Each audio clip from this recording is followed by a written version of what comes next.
Also, most of the surveys are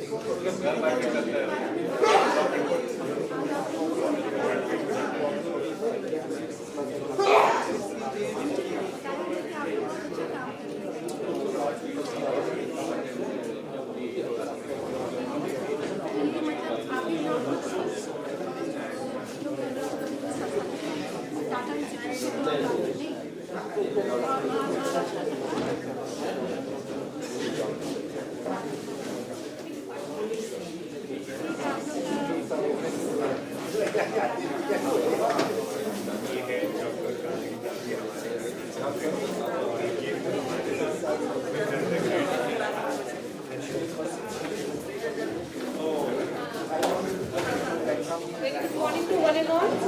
I request you to kindly please be seated. We'll be starting the national seminar soon. Thank you.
Johar, a very good and pleasant morning to one and all present here.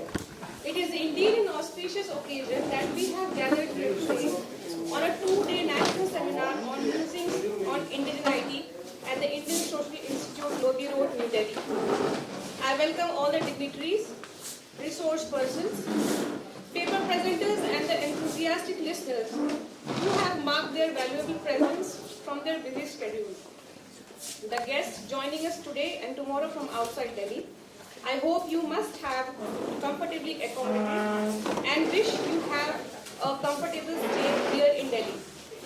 Kindly make sure that you all present here to get yourself registered at the registration desk, which will help us to communicate you all with our future endeavors. I, Dr. Juhi Priyanka Oro, Assistant Professor Geography at the University of Delhi, will be hosting today the first day of the seminar. I now invite Dr. Wilson Tekka, Assistant Professor, Indian Social Institute, to address the audience and mark the opening of the national seminar.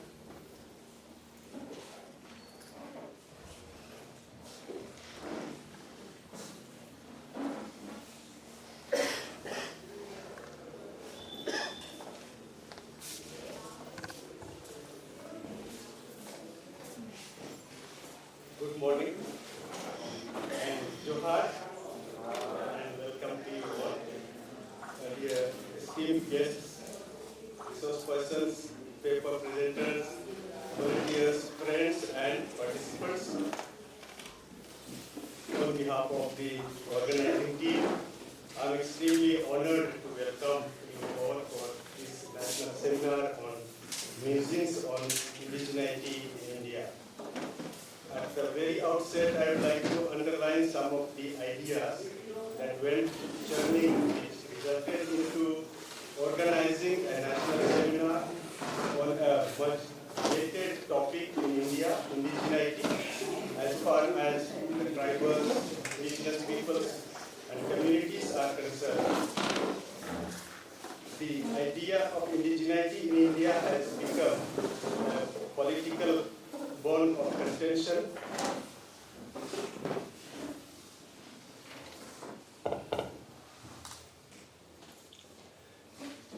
The idea of indigeneity in India has become a political bone of contention, a milking cow for many. As per Census 2011, there are over 10 millions or 104 millions, about 10 crores of scheduled tribes called tribals, Adivasis or indigenous peoples, Moolvasis, original inhabitants, original settlers, with more than 705 distinct languages and cultural groups in India. There are 75 particularly vulnerable tribal groups and many nomadic, semi-nomadic, notified and denotified tribes without proper records in the government's data. Adivasis or tribals are endowed with rich cultural diversities with different history, language, religious beliefs, different traditions, songs, dances, music, dresses, customs, traditions, forms of self-governance, folklores, folk stories, and practicing different economic activities. Over the generations, they have imbibed the cultural traditions and preserved them as their valuable heritage. The penetration of globalization, modernization, and cultural invasion deep into the interiors of tribal world and psyche has led them to lose their territory, land, socio-cultural heritage, and philosophies of life. Consequently, many tribals are rendered landless, alienated from their socio-cultural roots, and forced to migrate in search of better pasture. As a result, the richness of their language, culture, self-governance system, and also traditional knowledge system and values are getting eroded and dying out. A two-day national seminar will reflect on these issues and questions concerning indigeneity in India. The tribals contribute immensely to the country's diversity with unique and distinct customs, languages, religions, and ways of life. The question of tribal development is a pressing concern in post-independent India.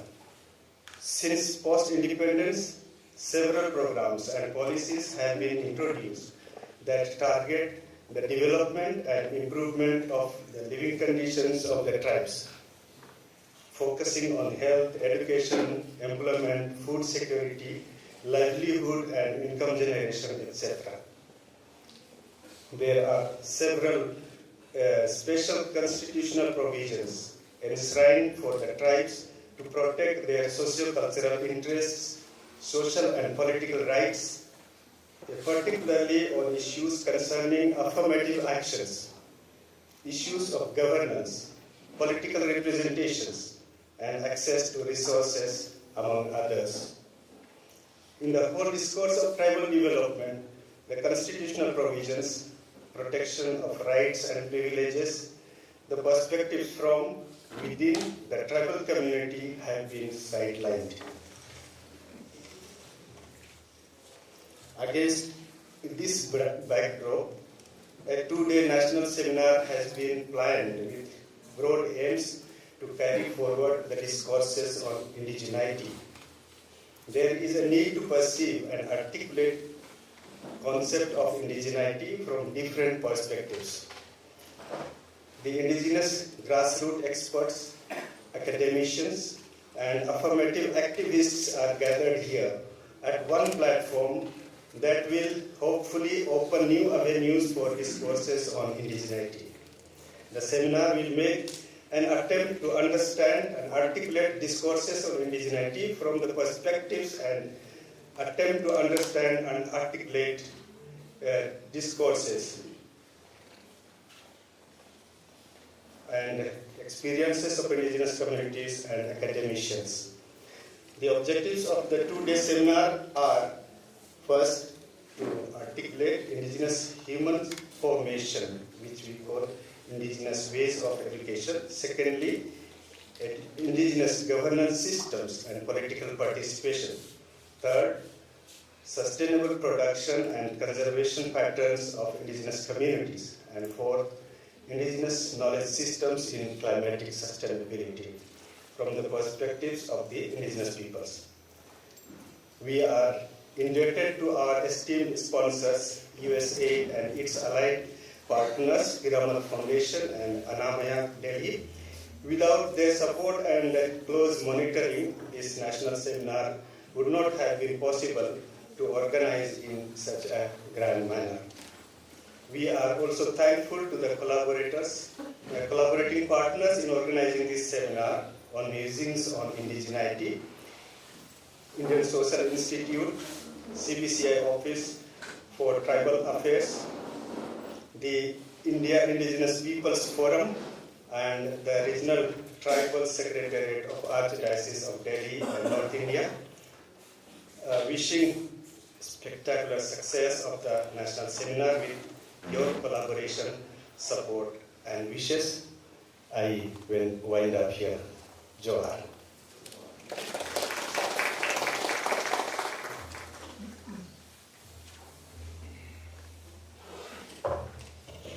Thank you, Dr. Vincent Ekka.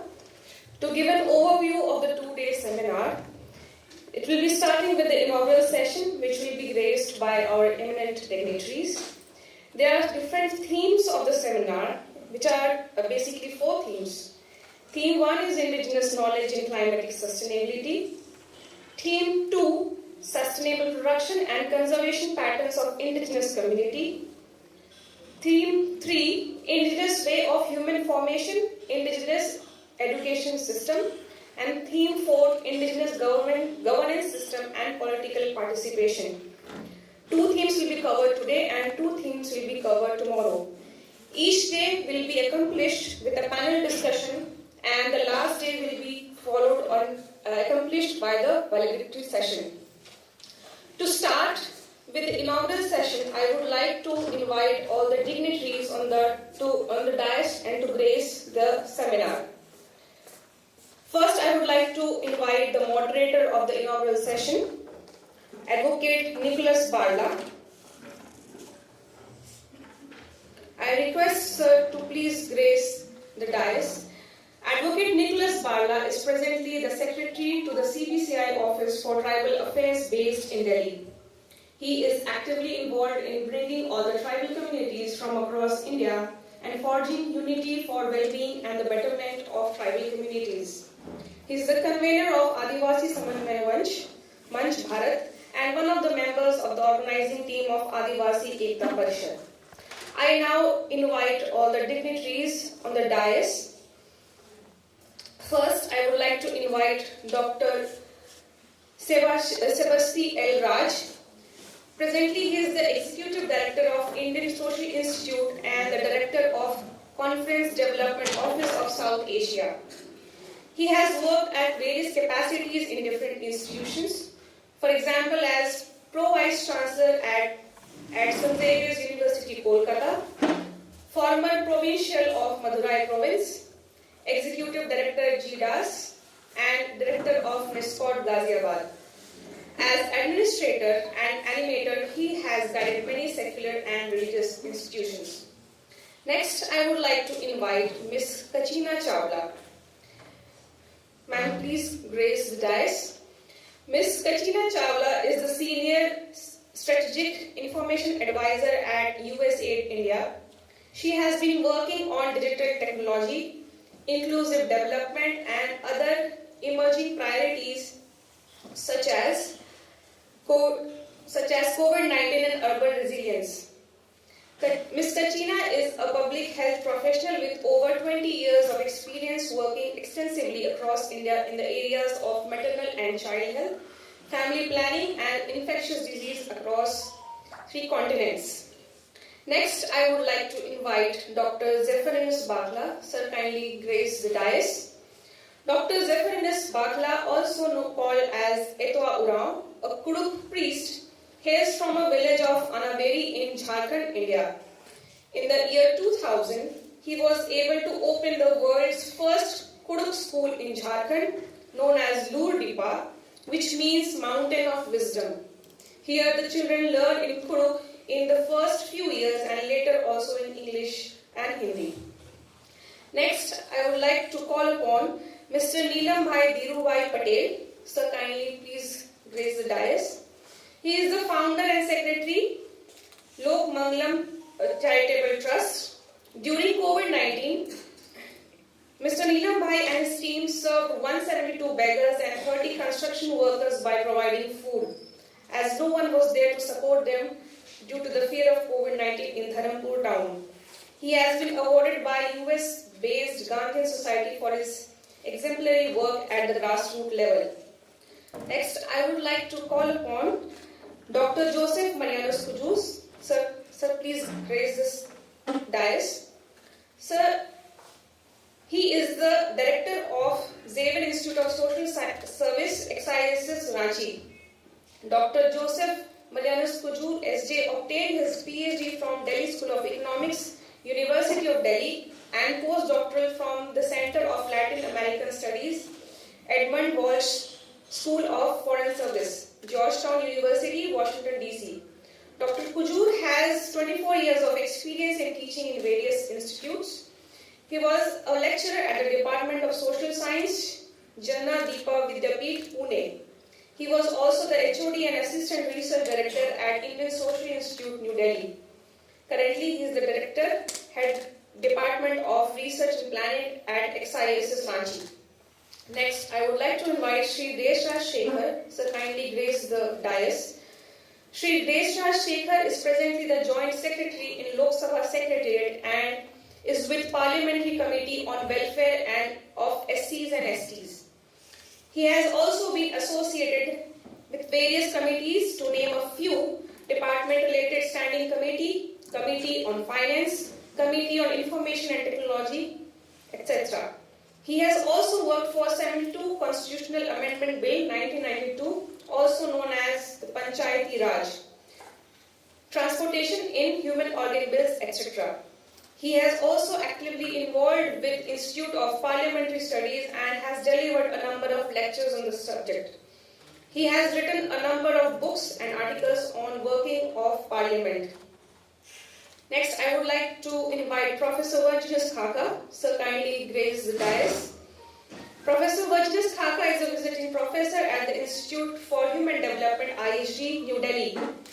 Prior to this, he was a professor at Tezpur University and professor and deputy director of the Tata Institute of Social Sciences, TIS, Guwahati. He has also taught sociology at the Delhi School of Economics, University of Delhi. Lastly, I would like to invite Mr. Devaji Navalu Tofa. He will also be giving the keynote address by the end of the inaugural session. Mr. Devaji Navalu Tofa is a dynamic social leader and activist of Mendha who launched the Jungle Bachao, Manav Bachao, meaning Save Forest, Save Humanity movement. He is a resident of Mandha village in the Dhanora Taluka district and is known for his slogan, Amchya Gavat Amich Sarkar, we are the government in our village. I now request Mr. Manuel Lakda and Mr. Milior Khalko to kindly facilitate the dignitaries with Rajasthani Pagdi and Adivasi Gadi.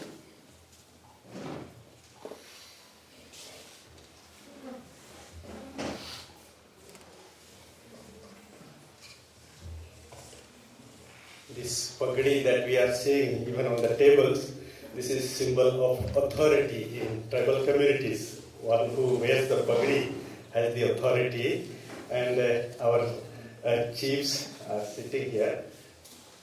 This one. This has come specially from Rajasthani tribes called Bhil tribes of Rajasthan. They wear this one for the community leaders, village heads, and symbol of authority. So today we honor all our dignitaries with this turban, pagdi, which is called in Rajasthani. This is Meena, not Meena, a Bhil tribe's special symbol of authority.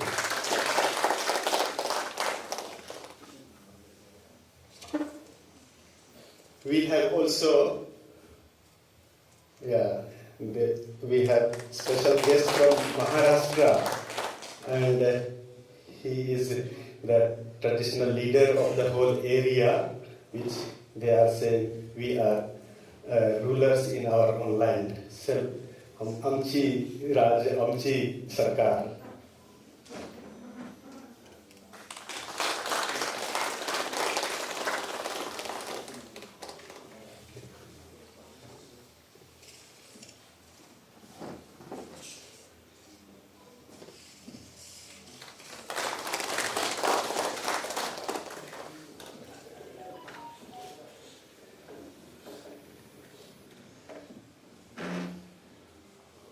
Some heads may be small, some may be bigger, so we have to fit our heads according to the turban size.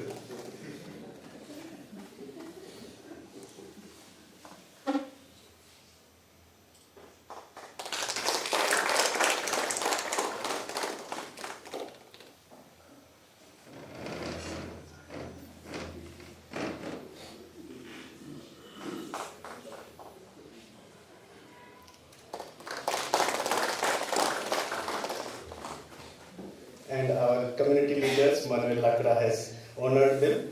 We have also a symbol of what we are going to discuss today, the indigeneity, indigenous people's ways of life, their perspectives, their philosophies, which we believe that indigenous peoples have unique way of life and philosophies of life, and which we symbolize with a tribal clock that is anti-national, not national, anti-clock. Actually, that is the real clock, but we are so used to anti-clock, so we are saying anti-clock as real clock. But we have got a tribal clock, which symbolizes what all that we are going to speak today and discuss. Indigenous ways of life, their philosophy of life, and their course of movement according to the course of the nature, how nature moves, and the direction is from right to left is the course of the and movement of the nature. And if we go along with nature, we have future. If you go against the nature, we are going to doom. So therefore, we are giving a symbol of tribal philosophy of life, the tribal clock, to our guests. which our own tribal leaders have designed it, and they have devised it. So some of them are here among us. Mukesh Birwa is here from Jamshedpur. He is one of the engineers who has been part of this philosophy and giving shape to this philosophy of life, which symbolizes in the form of a wall clock. So which we are giving today to our esteemed guests, that will symbolize the tribal philosophy of life. So I will invite again our community leaders, Manuel Lakra, and also Vijay Toko, can we come and help? So this is a symbol of our tribal thoughts and deliberations that we are going to have. Tribal clock, Adivasi Ghadi.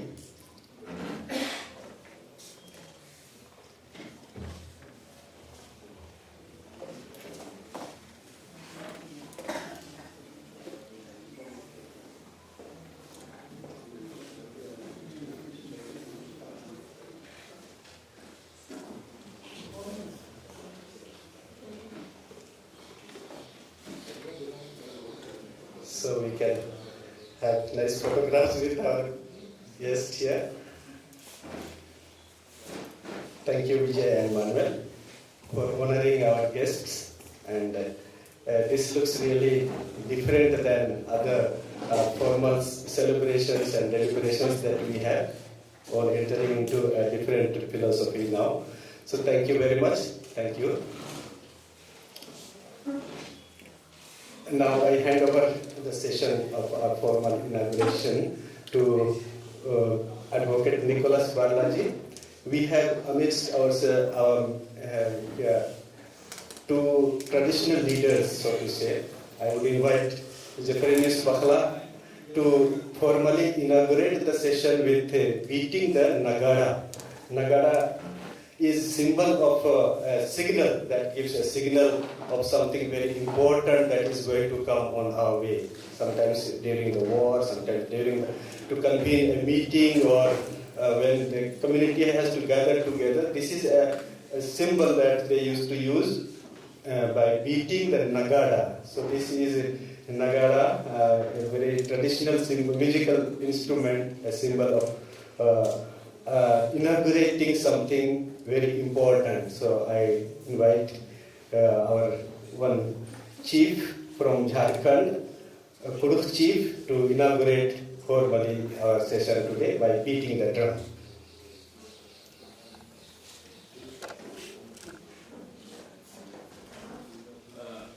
I am not a musician, I am not a dancer, but one thing I want to inform the floor that in our school we don't ring the bell, but we use nagada. तो हमारे school में हम लोग घंटे नहीं बजाते हैं, लेकिन नगड़ा बजाते हैं। वो नॉस्टैल्जिया कि हमारे पूर्वज लोग एक जन राजा थे, सब चीज उनके हाथ में था, लेकिन दुर्भाग्यवश वो बिछुड़ जा रहा है और खत्म होते जा रहे हैं। इसलिए हमको दुख है।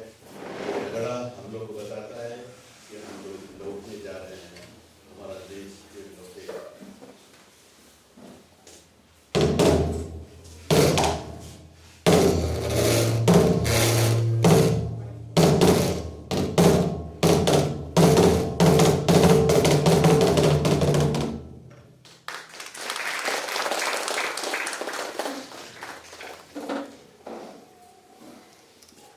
Thank you, Baklaji.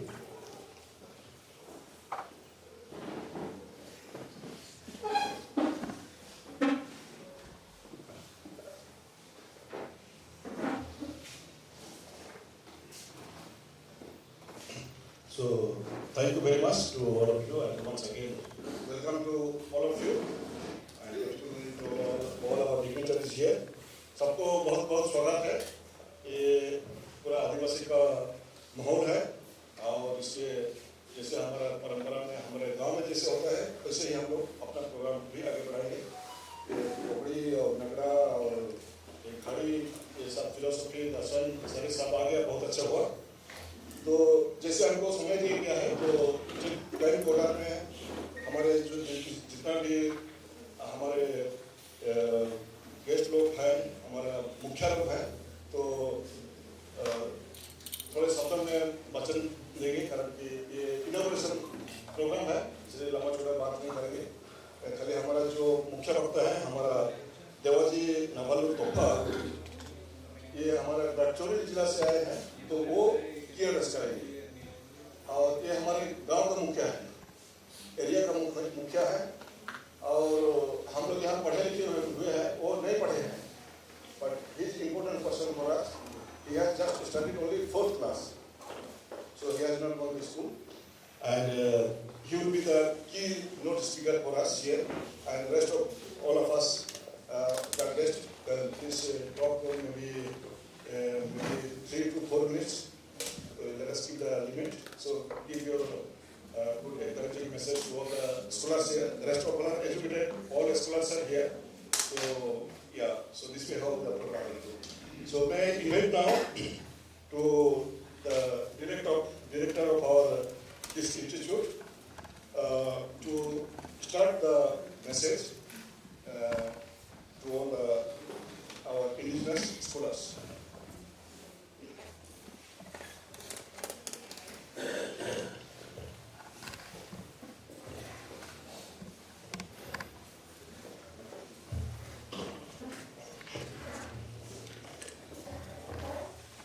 Respected dignitaries and my dear participants of this national seminar and my dear staff members of Indian Social Institute, it is a great pleasure for me and a privilege to welcome all of you to our institute today to participate in this two-day national seminar.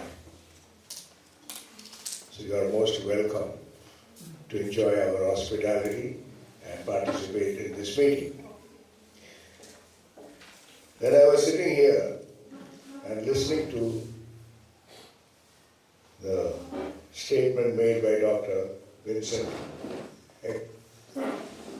as well as all this very variety of cultural remembrances, I felt like saying, India is the richest country in the world. Not monetarily, not politically, but culturally. Is there any other country in the world with a variety of culture, variety of language, variety of various social practices? No. It is in that way, we are the most privileged people in this world, where we have indigenous people called tribals, we have people of different religion, people of different races, and all of us together form this one country. And it is our duty, a duty of every citizen of this country, to ensure this variety remains, this variety grows, that variety is promoted, a pluralistic society. And that is what our Constitution is also speaking about. The Constitution of India recognizes the variety of people who belong to this country. All of us together, we have to build this country. Therefore, all of us will have to be encouraged, helped to grow together. We cannot exploit one group for the sake of the other, but rather we have to integrate everyone. All of us, we have to grow together. In this context, the problems, issues, concerns of the problems of the Adivasi people or indigenous people is one vital issue, and they form more than 10% of the population of this country. Therefore, I am very happy today we are going to spend today and tomorrow on this topic, which we hope will help in promoting the welfare of the indigenous people of this country. Once again, welcome to all of you for this very important national seminar.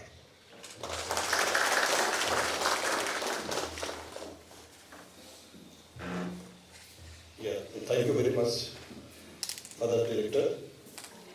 Little bit there is a change in the order, so I was asked by the organizers to ask the keynote speaker to speak first, then rest of the guests they will speak. तो देवाजी नभालो तोहफा, आप हमारे मुख्य speaker हैं, मुख्य वक्ता हैं आज का इस संदर्भ में, तो हम आपसे आमंत्रण करते हैं कि आप आपका बात को आगे रखिए पूरा आदिवासी के संदर्भ में और पूरा देश के संदर्भ में, तो आपका स्वागत है।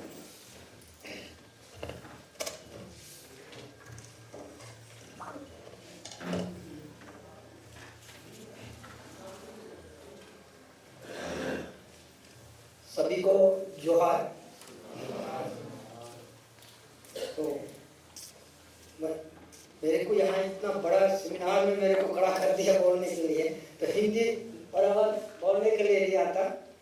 तो हमारा मातृभाषा कोया आदिवासी मूल निवासी पढ़े लिखे नहीं है, लेकिन अभी विचार मंच है और उपस्थित। तो टाइम कितना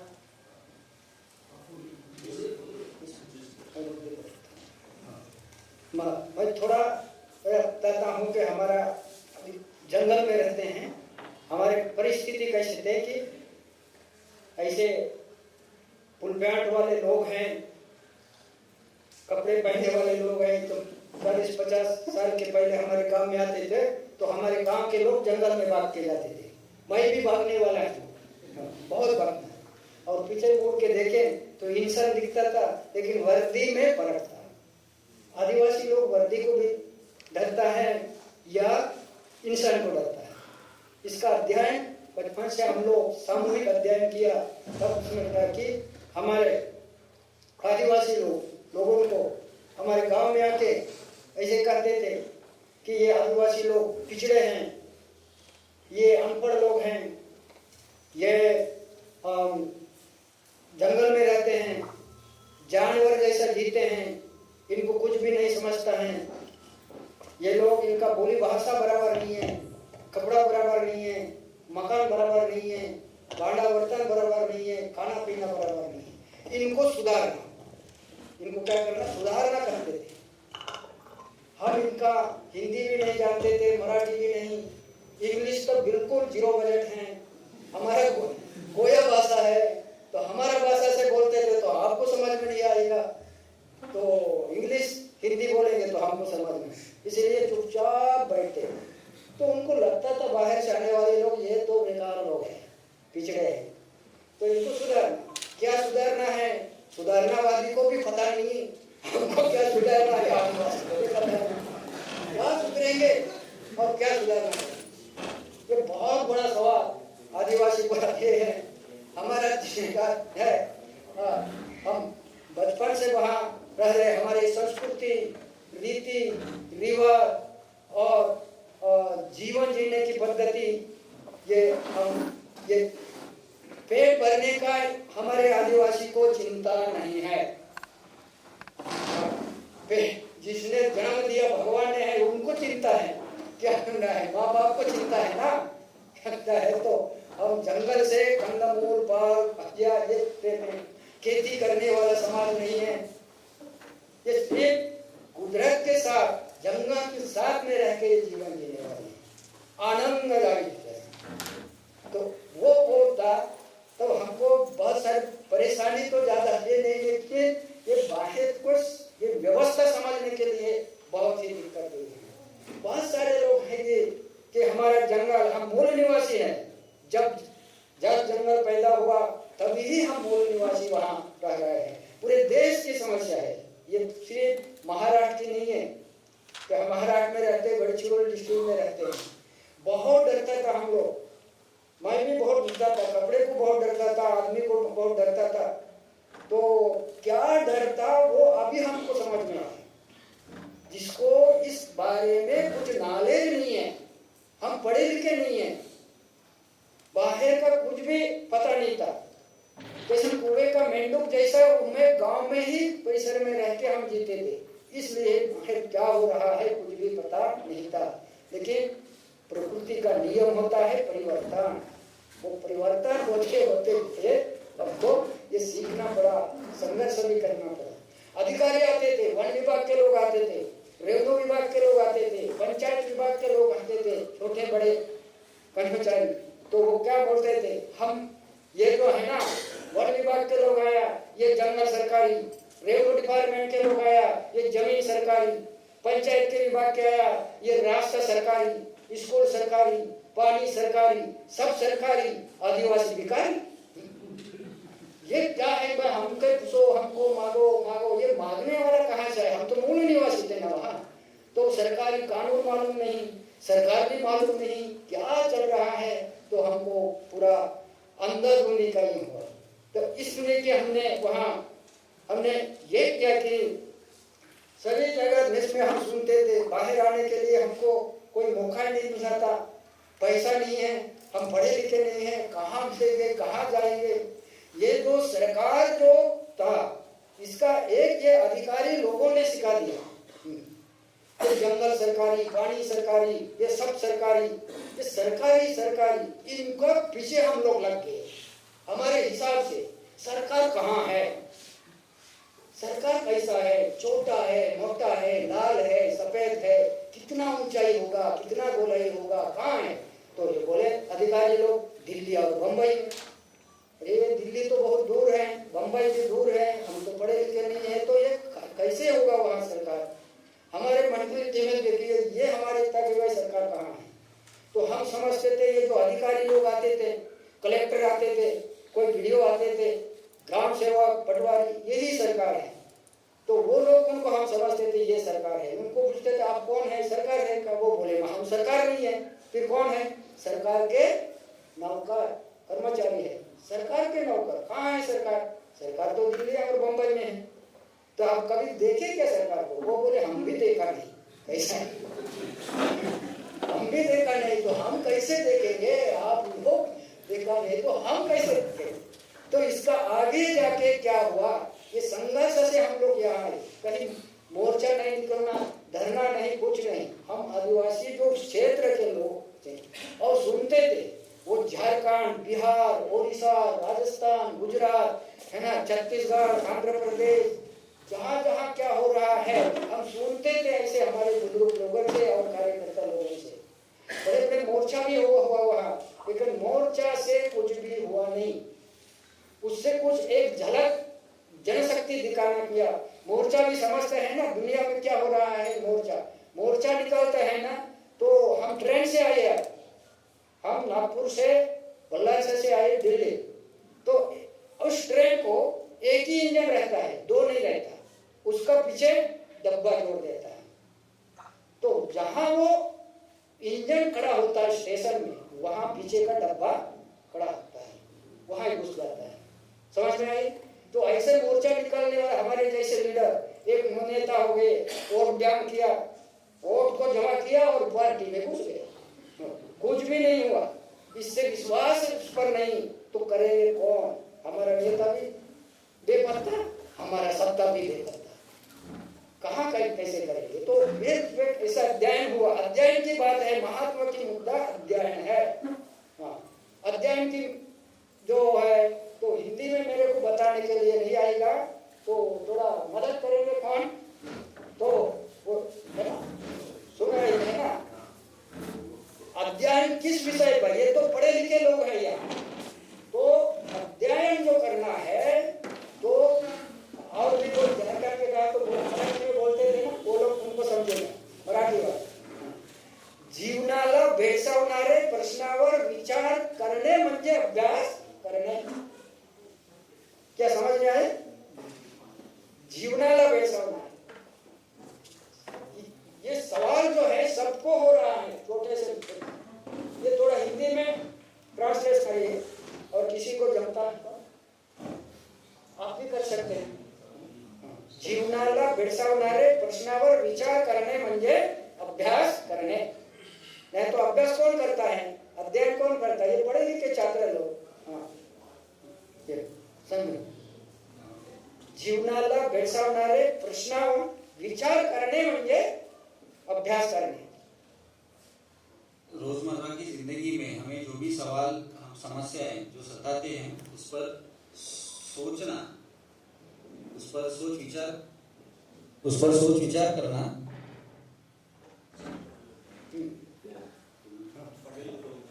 पढ़े लिखे लोगों का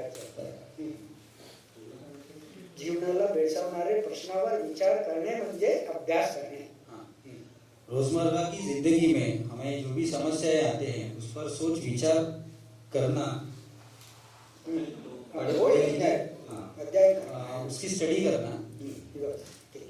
तो ये अध्ययन क्या होता है कि ये पढ़े लिखे लोग हैं ना, उनको छात्र होता है क्या होता है वो लोग अध्ययन करेंगे.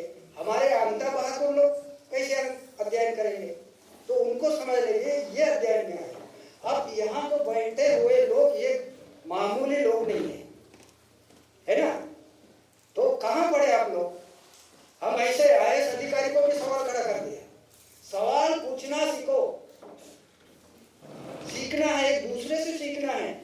एक ही गुरु नहीं होता है, कुदरत को गुरु हूँ. सब लोग यहाँ गुरु बैठे हैं, गुरु भी है. इसीलिए ना गुरु ना चेला, सब गुरु सब चेले, एक दूसरे से सीखना. तो यहाँ बैठे हुए लोग हैं, कॉलेज में पढ़े हैं. कॉलेज नॉलेज विलेज तीन भाग होता है. आपको कॉलेज का नॉलेज है, विलेज का नॉलेज नहीं है. इसीलिए कॉलेज विलेज में जाना पड़ेगा. क्या है ये, क्या करते हैं? हमारे यहाँ इतना पीएचडी वाले आते हैं, क्या करते क्या नहीं,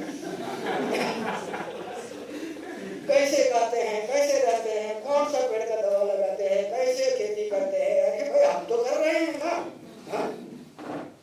क्या कोई भी समझ में क्या के लिए ये करते हैं, कुछ समझ में नहीं आ रहा. तो क्या हुआ इसका? तो हम सबका सुनते हैं, हमारे मन की बात करते हैं और सर्वसहमति का मुद्दा. यहाँ जितने लोग बैठे हैं ये लोग सर्वसहमति, एक भी आदमी विरोध में ना हो. ऐसे हमारा एक नियम है, उसको ग्राम सभा को सक्षम किया गया है. ग्राम सभा सुप्रीम हाई कोर्ट, इसका ऊपर कोई नहीं है. तो उसमें निर्णय सर्वसहमति. महिलाओं का सहभाग जितना पुरुष का है उतना ही महिलाओं का रहेगा. नहीं तो पुरुष को बाजू में रख दिया है हमारे समाज में भी. ये पुरुष प्रधान देश है ना, ये पुरुष थोड़ी करेंगे. ये अभी हार भी खाएंगे, मार भी खाएंगे पुरुष लोग. हाँ, महिलाओं को अगर बाजू में रखेगा ये नहीं चलेगा. ये हमारे मूल निवासी आदिवासियों ने कैसे कैसे उस करते आए हैं. कुछ लोग उनको भी कुछ पता नहीं है, कुछ लोग उनको, लेकिन हमारी व्यवस्था जो है यही कुदरत का नियम के अनुसार है. यहाँ आप लोग पढ़े हैं, राज्य शास्त्र पढ़े हैं, समाज शास्त्र, मानव शास्त्र, मानस शास्त्र, अर्थशास्त्र, हेल्थ शास्त्र है ना, शिक्षा शास्त्र, भूगर्भ शास्त्र और क्या शास्त्र पढ़े हैं. इसके पढ़े हैं लेकिन लड़े क्या इसके बारे में? इतना बड़े लोग हैं हमारे देश में, हमारे लोग इतना अन्याय अत्याचार, जितना ज्यादा बड़े लोग हैं ना वो ही अन्याय अत्याचार कर रहे हैं हमारे आदिवासी में. आदिवासी को आदिवासी ही कर रहे हैं. ये क्या शिक्षा पद्धति? ये शिक्षा की सजा बोलते. शिक्षण या शिक्षा सजा. तो बदलो शिक्षा, नहीं तो मांगना पड़ेगी भिक्षा. हाँ, आदिवासी का शिक्षा पद्धति कैसे थे वो थोड़ा हम उसमें क्या है कि ये शिक्षण हमारे लिए नहीं है. जितना हमारे आदिवासी के लड़के पढ़े लिखे हैं ना वो गांव में नहीं रहता. वो जितना ज्यादा पढ़ेंगे उतना पढ़ गए गांव से, वो शहर में गया, गांव में मदद नहीं कर रहा है. तो ये शिक्षा उनका दोष नहीं है, ये शिक्षा पद्धति का दोष है और व्यवस्था की दोष है. रचना और व्यवस्था का जो होता है वो गड़बड़ है. वो कैसे करना, तो इसका कौन करेंगे? भगवान आके नहीं करने वाला है, कोई नहीं कर सकता है. और दिल्ली सरकार, बंबई सरकार ये भी नहीं कर सकता है. हम करेंगे, ये हम निर्णय किया, हमें करेंगे. सरकार कहाँ है? दिल्ली बंबई. एक घोषणा दिया, दिल्ली और बंबई में हमारी सरकार, हमारे गांव में हम ही सरकार, जल जंगल जमीन गांव समाज का अधिकार, ये घोषणा है। डायरेक्ट दिल्ली टू गली, गली टू दिल्ली, बीच में दलाल नहीं हो। हमारे माजी पर्यावरण मंत्री थे जयराम रमेश को जानते हैं, वो 2 बार आए, उन्होंने बोला कि डायरेक्ट दिल्ली टू गली, गली टू दिल्ली। उन्होंने ये किया कि वो उसका अर्थ ही समझा या नहीं समझा। आपका कैसा है, दिल्ली और बंबई में हमारी सरकार, हमारे गांव में हमारी सरकार, ठीक है, लेकिन डायरेक्ट दिल्ली टू गली, गली टू दिल्ली, ये क्या गड़बड़ है तुम्हारा? अब क्या सोचते हैं आप? वो बोले कि भाई डायरेक्ट दिल्ली टू गली, गली टू दिल्ली माइनस मुंबई। वो क्या किया? माइनस मुंबई। क्या सोचा कि तुम माइनस कर रहे हैं मुंबई को। वो देखो क्या है, हमारा लिखा है दिल्ली और बंबई में हमारी सरकार, हमारे गांव में हम ही सरकार। आप दिल्ली सरकार की प्रतिनिधि, अभी दिल्ली सरकार गली में आई, गली और दिल्ली दोनों एक साथ काम करना है। जब तक गली और दिल्ली दोनों एक साथ काम नहीं करेंगे तब तक ये काम नहीं होगा। वो बहुत अच्छा आदमी था, समझ लिया है। तो नरेगा का काम और वो ट्रांजिट पास बोलते हैं ना, टीबी का वन अधिकार कानून से वो ग्राम सभा भी बेच रहे हैं महाराष्ट्र में, हर में, अभी छत्तीसगढ़ में भी शुरू हुआ है, कई झारखंड उड़ीसा में अभी शुरू हो रहा है। ये सब वो के लिए उन्होंने वहां 2 बार आए। एक बार हमने दिया, एक आदमी से नहीं चलता, ये सोचिए। ये हमारे जो कह रहे हैं, देवाजी तोपा जो कहेगा उस पर विश्वास कोई नहीं रखना, ये ऐसा नहीं चलेगा एक आदमी से। हम भारत के लोग क्या कम, कहाँ कम, ये दोनों विषय पर हमको अध्ययन करना लेगी। भारतीय संविधान में दिए हुए मूलभूत अधिकार सबको समान है। कहाँ समान है? विषमता ज्यादा पैदा हुआ है। उसको करने के लिए हमको दिल्ली सरकार, बंबई सरकार या गांव सरकार, ये 3 त्रिमूर्ति है। और हिंदू व्यवस्था में कहे तो ब्रह्मा, विष्णु और महेश, तीनों देव का स्थान है यहाँ। ये बहुत जबरदस्त है। वो सामूहिक अध्ययन, सामूहिक निर्णय, सर्वसहमति से निर्णय, एक भी आदमी विरोध न हो। एक आदमी विरोध होगा और 100 आदमी से 99 आदमी का पारित करेंगे तो ये बहुमत से निर्णय होगा। बहुमत वाली बात नहीं, बहुमत से क्या हो रहा है? भाई भाई में फूट, कुटुंब की लूट, कुटुंब में फूट, गांव की लूट, गांव में फूट, देश की लूट। हम भारत के लोग क्या कम, कहाँ कम, ये 2 विषय पर अध्ययन करना जरूरी है। और इसमें ये सरकारी योजना, सरकार की मेहनत, योजना कहाँ बनाते हैं? दिल्ली में, बंबई में, वहां कपड़ा बनाते हैं और हमारे गांव के लोगों को आके वो डाल देते हैं। टाइट होता है, कभी क्या होता है मराठी में हम बोलते ढीला होता है। ऐसे क्यों करते हैं? हमारी योजना हम बनाएंगे, गांव में ग्राम सभा बनाएगा, ये करेगा। तुम्हारे नरेगा की योजना नहीं, हम नरेगा का planning, estimate, site selection, net planning उसमें हम करेंगे। डायरेक्ट दिल्ली टू गली पैसा भेज लो। इसका अर्थ क्या है? बंबई और दिल्ली से निकलने वाला पैसा डायरेक्ट ग्राम सभा में डाल दो। ग्राम सभा वाले वो आदिवासी तो है, पढ़े लिखे नहीं है, लेकिन अंधे भी नहीं है। आपकी जिम्मेदारी क्या है?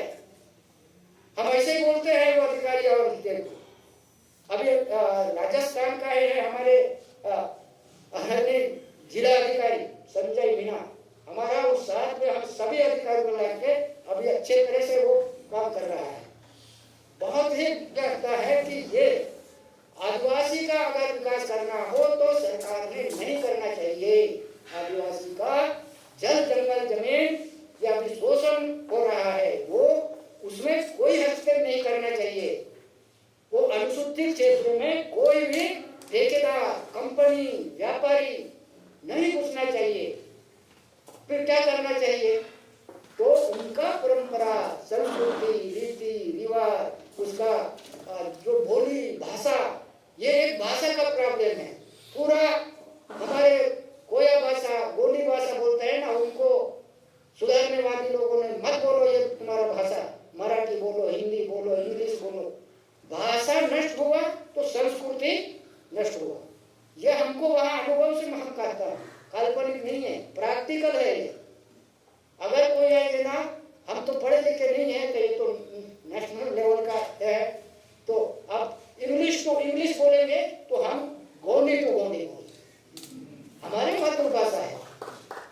तो इतने उनके हाँ में, और ये नरेगा, माँ नरेगा और राष्ट्रीय नरेगा का वो भी हम बोले, तुम्हारा रोजगार हमने क्या करे, काम हम नहीं करेंगे, हमारा गांव रोजगार हम करेंगे, गांव के रोजगार हम। कितने लोगों को काम मिलना चाहिए, कब मिलना चाहिए, तो गांव वाले तय करेंगे।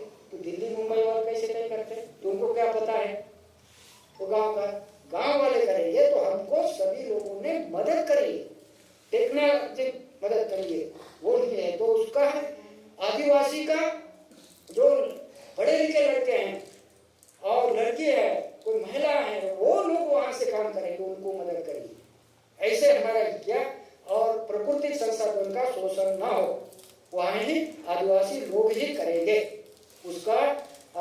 ये पैसे पर उनका डेवलपमेंट का एक क्या बोलते हैं, मौजमाप बोलते हैं ना, ये नहीं करना चाहिए।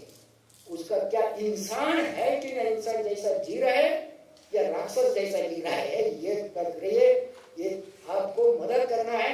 जिस क्षेत्र में हम झारखंड हो, बिहार हो, उड़ीसा, छत्तीसगढ़, उसका से मदद करना चाहिए। मैं ज्यादा बोल दिया, इस पर विश्वास नहीं करें, चिंता मत करिए, चिंतन करना है। ये चिंतन बैठक है, चिंता की नहीं है। तो सब लोग हम चिंता करते हैं, चिंता से चतुर गठे, दुष्ट से शरीर गठे। ये कौन से हैं, एक साधु संत है ना, वो बताया गया है। ये सब पूर्वज ने हमको मार्ग दिखा दिया इस रास्ते में जाने के लिए, हम वो रास्ता छोड़ दिया, दूसरे रास्ते में जाना। इतना पढ़े लिखे लोग होते हुए भी ये बहुत गड़बड़ हो रहा है। विचार में इतना बोल दिया, माफ करिए मेरा भूल चूक, फिर बाद में चर्चा करेंगे। हाँ, सभी लोगों ने बोलने से अच्छा होगा। ये बायोडाइवर्सिटी है, यहाँ बायोडाइवर्सिटी समझिए, बायोडाइवर्सिटी सिखाना है। हम थोड़ा इंग्लिश में बोलते हैं, तुम बोले तो पढ़े लिखे नहीं है, तुम जब तुम्हारे वजह से मेरे को बोलने को मौका दो, यही है सर। धन्यवाद, जोहार।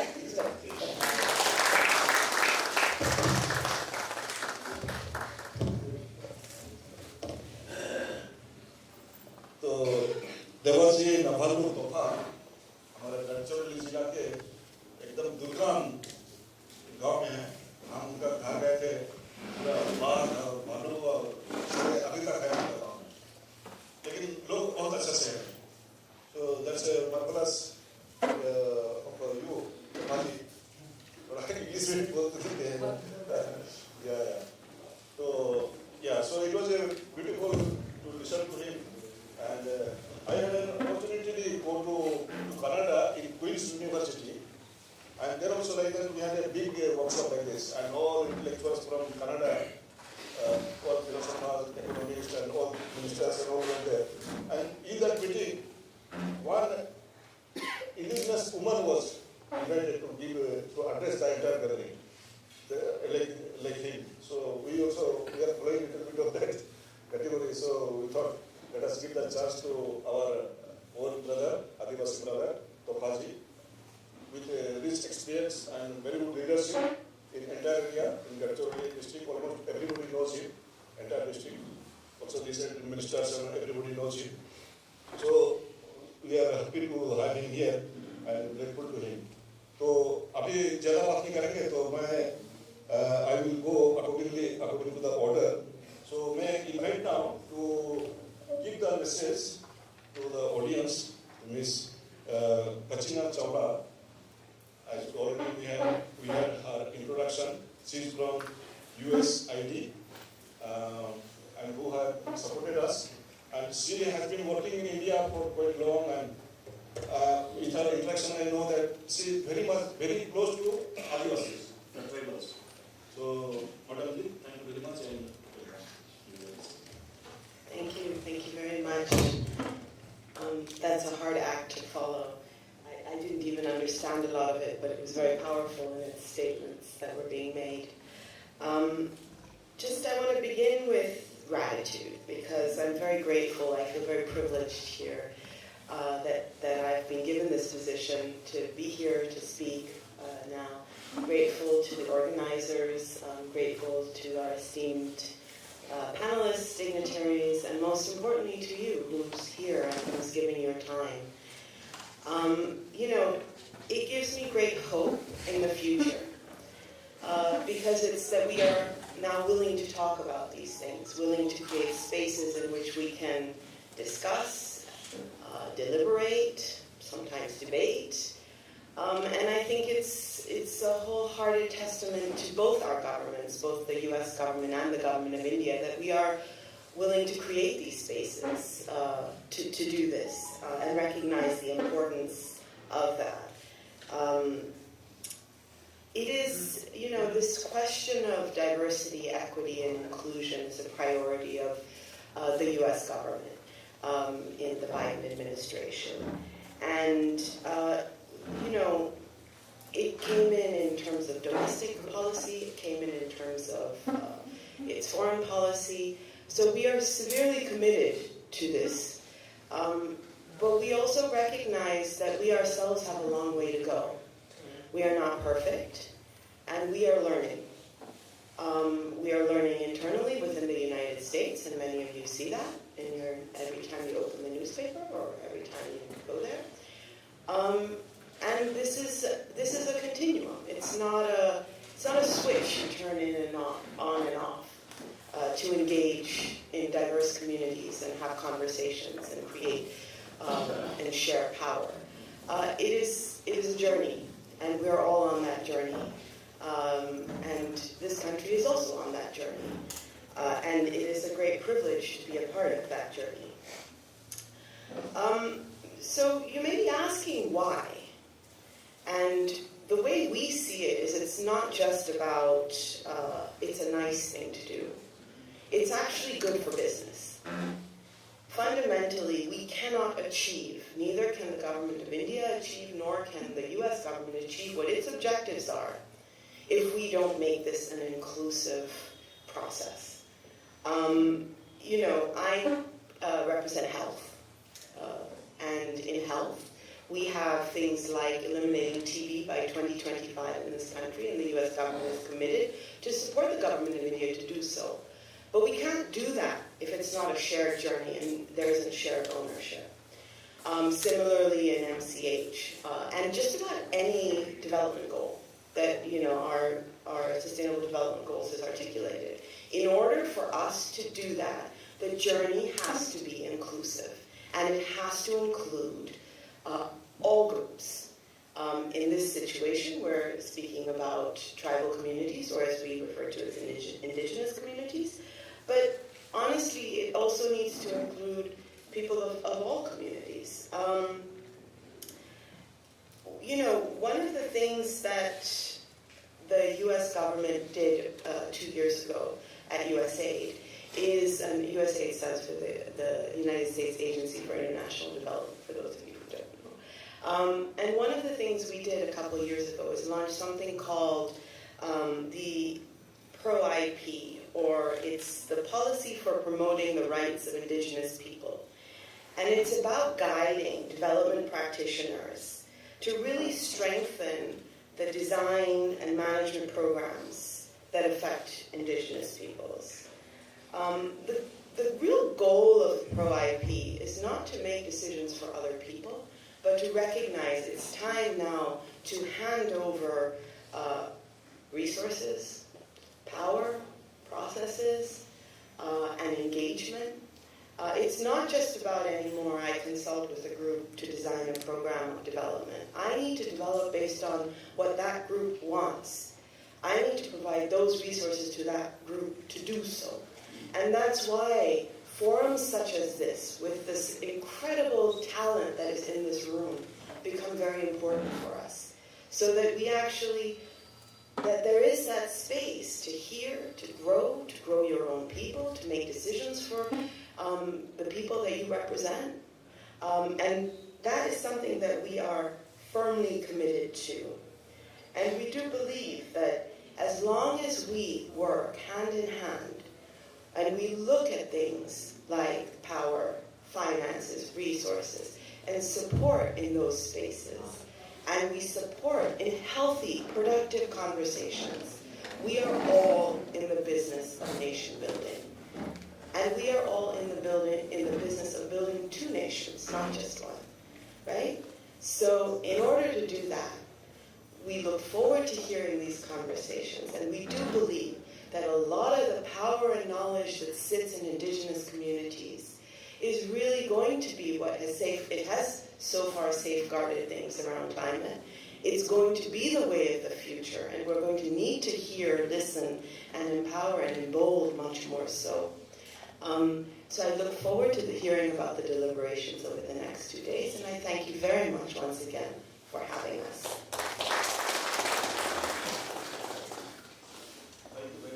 Thank you very much, Kajina ji, for giving these encouraging words. थोड़ा हिंदी में समझाता हूँ आपको। मैं बोल रहे थे कि आदिवासी, दलित गांव का विकास नहीं होने से देश का उन्नति नहीं होगा। ऐसे मैडम बोले तो हमारे साथ है साहब। तो थैंक यू वेरी मच यार। इन शॉर्ट या अभी अच्छा हम हमारे बीच में नीलम भाई जी हैं गुजरात से जो थोड़ा पीछे है।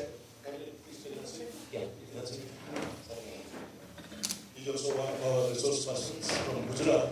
So yeah.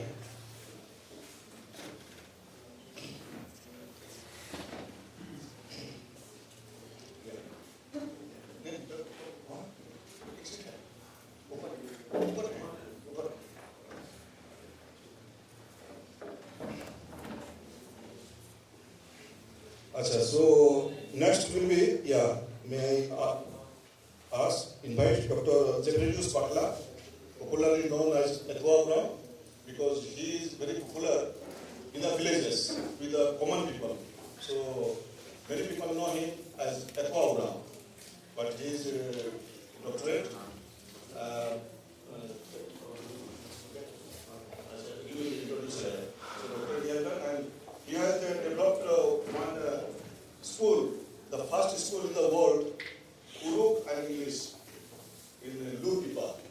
And I think from there we will later on, further details we will listen to him later on. Such beautiful things, wonderful things, and for the future of the indigenous people have been spoken and will be spoken, and therefore I will limit myself with a plea, and that plea is that every linguistic group on this planet must have a space to develop its own language. And in this, I am happy to hear from USA that they want to promote that one. I would request both from US government and from the representative of Indian government here that they must be honest towards the indigenous people. There are a lot of programs that are going on at the village level. I know very well they are in paper, but they are meant to destroy the indigenous people. In practical, it is happening that one. And since I am an ambassador of promoting language, indigenous people's language, because I understand very well, as you understand, that if there is no language, there is no life in the community, that community will slowly disappear, and so many groups have disappeared. Why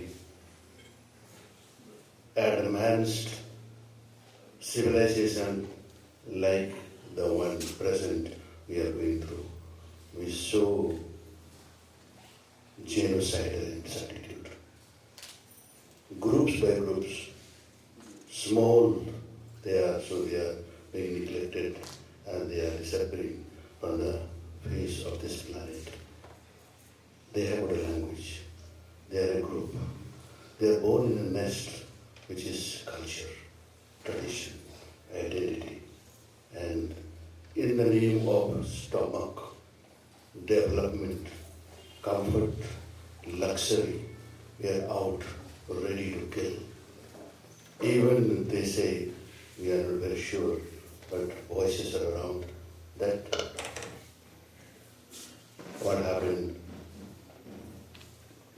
in the corona period, people were trying to reduce the population. not the legacy our ancestors left, and we are still surviving. We must evolve a design by which every individual ethnic, linguistic group has a space, living space to survive in this geospace. Democracy is not the majority of a particular party or the rule of the dominant party. I am coming from an area where people are very many who are indigenous, and there is one particular group, Asuras. Maybe they are the descendants of the Asuras and Devas, so in the ancient Indian history, and they are very few. They can never ever think of electing a Mukhya or a ward member in their life. Where is democracy for them? They can never express their opinion. So actually for the whole democracy, there should be space. I would request that every individual ethnic linguistic group must have a space in the political system where they can express themselves and enjoy the freedom that is the inalienable right, fundamental right given by God to any particular group or individual. But we are discussing these many things, but then when it comes to decision, those people are considered as obstacles, and we bulldoze our ways and we present as a developed, civilized and forward-looking race. May we also take care to look at those poor people as our friend has described. With this plea, I last leave my message. May it go to the heart and mind of everyone, so that we be active enough to fight for the right of every human individual. Thank you. Thank you, Dr. Bakla, for this very important messages. Now I invite Nilabhai Patel. Short message, inauguration session has short message. Someone here. Thank you.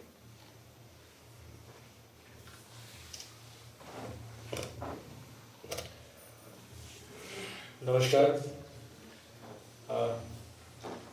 देरी से आने के लिए क्षमाप्रार्थी भी हूँ, क्योंकि शुरुआत में आने का। हम गुजरात से हैं और यहाँ बहुत अच्छे वक्ताओं ने बात की कि गांव के उत्थान के लिए क्या किया जा सके और कहाँ से शुरुआत की जा सके। तो पढ़ाई के बाद हम 2-3-4 लोग मिलके सोच रहे थे कि कुछ ऐसा करें कि हमारे गांव की जो आगे के सर ने जो बताया कि जैसे हमारी योजनाएं हैं, गांव के जो उत्पाद हैं और गांव के आसपास के एरिया में हम अपने ओर से डेवलपमेंट क्यों ना कर सकें। तो उसके ऊपर ही हमने पूरा रिसर्च किया और पढ़ाई के बाद एक गांव में जाके बस कर एक पूरा गांव कैसे निर्माण हो, तो वो काम हमने किया है और 17 साल से हम लोग उसके ऊपर वर्क कर रहे हैं। तो जैसे जैसे शुरुआती दौर में लोगों को समझाना, जनसमूह को तैयार करना कि हमारा गांव है, जैसे हमारी गांव सभा, हमारे कायदे हमारे होने चाहिए। तो यही गांव वाले लोगों को समझाना कि हम अगर एक बोर्ड लगा देते हैं 5th शेड्यूल का या 6th शेड्यूल का कि हमारा ही सब कुछ है, तो हमारा ही है तो पूछना किसको। हम शुरुआत कर देते हैं कि हमें ही योजना बनाए और हम मिलकर बनाएं। उस योजना को अमलीकरण में तो कोई हमें बाधा नहीं होगी। तो ऐसे छोटी छोटी योजनाएं बनाकर हमने पूरा एक योजनाओं का समूह निर्माण किया और धीरे धीरे समूह को इकट्ठा करके सारे जो अपने लिए जो उपयोगी चीजें हैं हमारे जीवन के लिए, सर ने बताया कि कैसे जिया जा सके प्रकृति के आसपास रहकर, तो वही पूरी एक जन समुदाय को साथ लेके योजनाएं बनाई और धीरे धीरे खेती, शिक्षा, गृह उद्योग और पानी के ऊपर और ज़मीन के ऊपर बहुत सारे प्रयोग करके ये पूरा हमने गांव डेवलप किया है। और अभी पूरा इतने सालों में एक गांव से आगे बढ़कर पूरा एक तहसील और पूरे ज़िले में यानी कि 150 गांव में हम लोग फैल चुके हैं। और सारी जो बातें हैं उसमें हमने कुछ जंगल के ट्राइबल विलेज में हम लोग काम कर रहे हैं, तो उसके रिसर्च भी हम लोग आगे से आपको बताएंगे। और बहुत सारे आसपास के एरिया से हम लोग कैसे अपने आप पूरा गांव खड़ा कर सकते हैं। जैसे जब स्वावलंबन की बात करें कि हम किसी के ऊपर डिपेंड ना हो, हमारे आसपास के गांव से ही हम रोजगार कैसे पैदा कर सके और शिक्षा हमारी कैसी होनी चाहिए, उसके ऊपर भी हमने बहुत ज़्यादा रिसर्च और संशोधन किए हैं, तो वो भी आपके सामने रखेंगे। तो धन्यवाद। बहुत बहुत धन्यवाद नीलम जी। बाकी बात को हम लोग बाद में सुनेंगे। मैं invite now to doctor Joseph Marinos Cujo. He himself is an educationist. Under him there are thousands of students. He leads the Jaipur Institute of Social Science Service, Karachi. Thank you so much, Chairman Sir, dignitaries on the dais, and congratulations to the organizers, Dr. Vincent, Dr. Nicholas, and the team. Just want to make 3 points very briefly to maintain the time. On the basis of whatever has happened during this inaugural session, I would like to make the first point in terms of what you see, the turban, pagdi. So therefore, whatever symbols have been used, whatever metaphors, they symbolize the tribal life. Number one, this also symbolizes authority, power.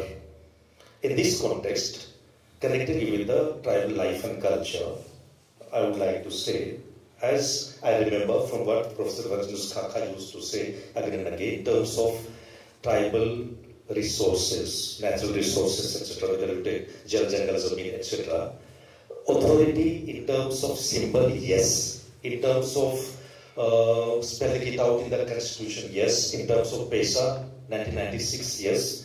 There are many other policies, many other, the system is in place in terms of authority and power. But do we have, let's remember 3 things whenever we talk of the resources. Who owns these resources? Who controls the resources? And who manages the resources?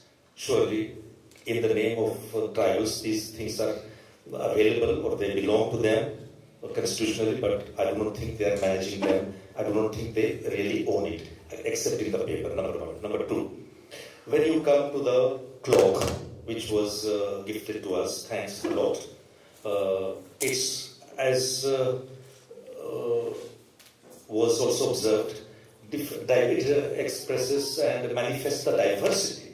It's not anti-national, and therefore it's directly connected with the development discourse. Why not give tribals space for diversity, respect and honor their diversity and development according to their consciousness, according to their need, as per the Panchshila, and there are other policies as well. As per our study, we discovered a couple of years ago when I was here along with Dr. Walter Fernandez, we did a study for United Nations sponsored by UN, and we found out that there are many provisions for tribals, but they are not implemented seriously. But there are many other provisions which are anti-tribal. All the governments, irrespective of who is in power, to implement them hurriedly. Similar things we see also in judiciary. Point number 3, when we look at the Nagara, it also reminds us of collective identity, collective memories, collective geographies, collective histories. It's beautiful. And to conclude, I would say, how do we sustain and maintain our collectivity, whether it be environment, whether it be indigenous knowledge. I understand that in the later half we are going to look at tribal epistemology also, tribal hermeneutics. But 2012, when I participated in the United Nations Permanent Forum, one point that emerged very powerfully in New York, United Nations was, I'll conclude, very powerfully with regard to culture. In the last century, 20th century, 500 languages disappeared from the face of the earth. And a statement was also made, every 5 years there is one language which disappears. So if we want to sustain our language, not only about language, it's also about culture, it's also about other aspects of culture, it's also about ecology, it's about various other things that we are going to discuss. And finally, I would like to conclude with what the Maori tribe of New Zealand believes, the philosophy in terms of sustainability of the earth. They believe, they say, we have not inherited the earth from our ancestors. Remember this. They say, we have not inherited the earth from our ancestors, we have borrowed it from our children. We have borrowed it from our children. Because then we become responsible to hand it over to our children the same way we have received. But unless we sustain it, it's not possible. And therefore, there's a lot of challenge before all of us, learned members of the House, and we need to seriously deliberate upon each of the points minutely and have a way forward so that at least we are able to contribute something to the sustenance of indigenous knowledge and also for this cosmos, the way tribal behave. And we need to understand that so that we are able to sustain that. Much more later on. Thank you so much. God bless. Thank you very much, Dr. Marinos. Yeah, so we have multiple problems, multiple tasks, multiple solutions. So that we have still. May I ask Vincent to open the? Okay.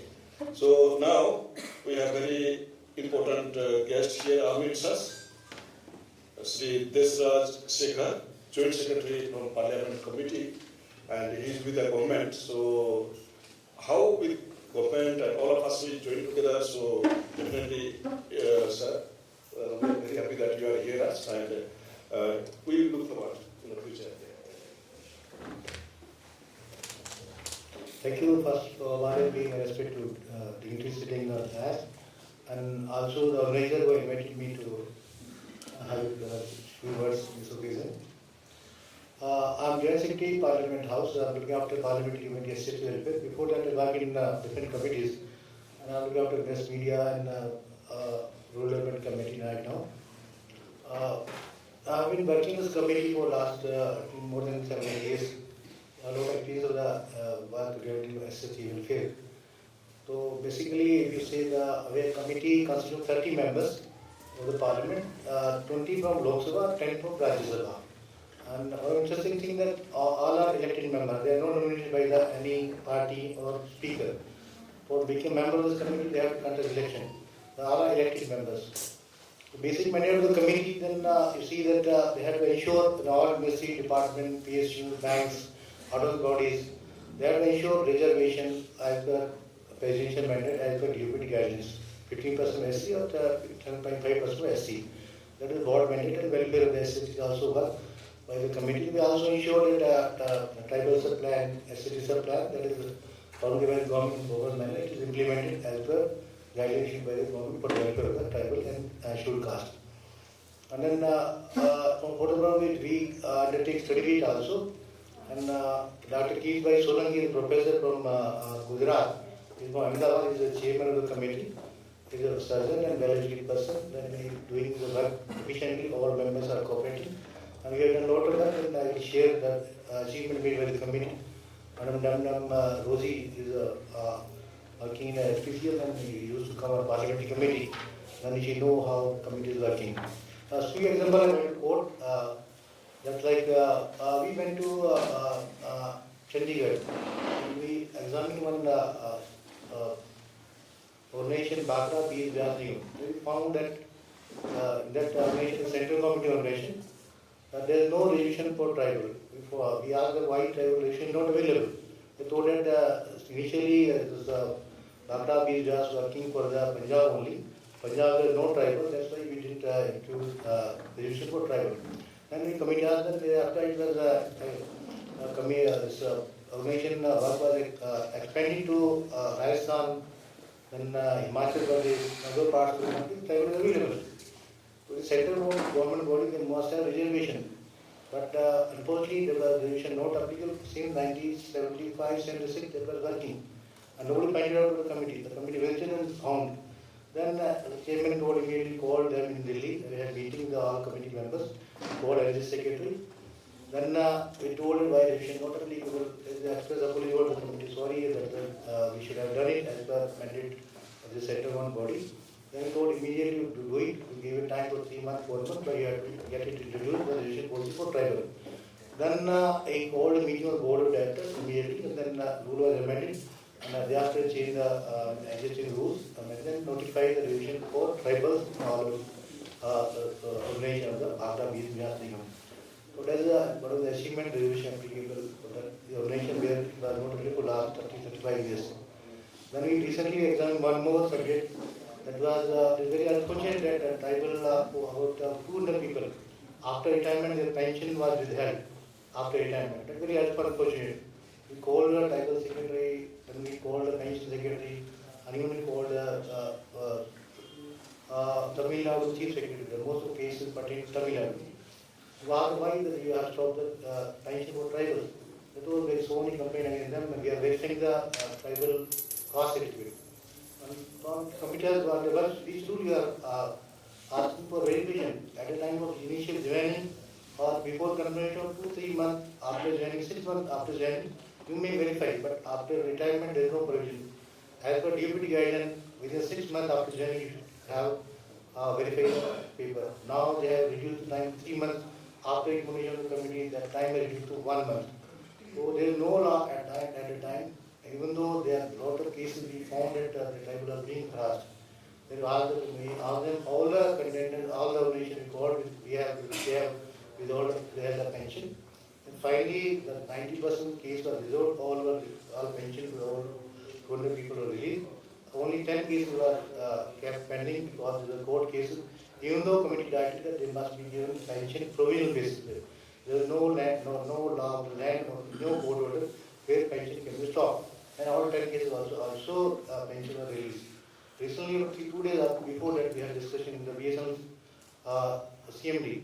There are 400 cases of tribal that has been stopped after the retirement. And again we called that we have already reported to Parliament. One report is prepared. And actually also presented. We clearly told that there shouldn't be any case where tribal pension is result after retirement. There is no law of the right of the country, no provision of DPT, there is no order of court at any time. And then the secretary just the day of CMD assured it, gave me 2 days time and resolved it. The chairman told we have a meeting, full committee meeting will hold, and we ensured that tribalization is applicable.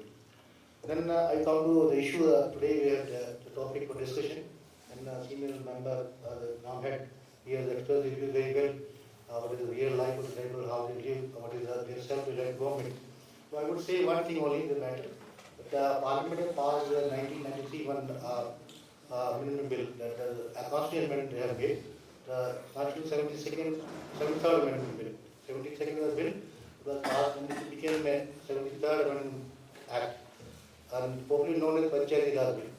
We see that provision of that particular Constitution 73rd amendment, that there is provision for that election of the 3-tier system, that Panchayat is elected by the members of the Ram Sarpanch members elected. And they have been given a self-reliant how they have to decide their day-to-day work. And then 29 subjects that has been earmarked to Panchayat, they have to decide all the policy matters, financial matters, execution matters that has been given under the Constitution provision. If you see Schedule 11, I think it has been mentioned.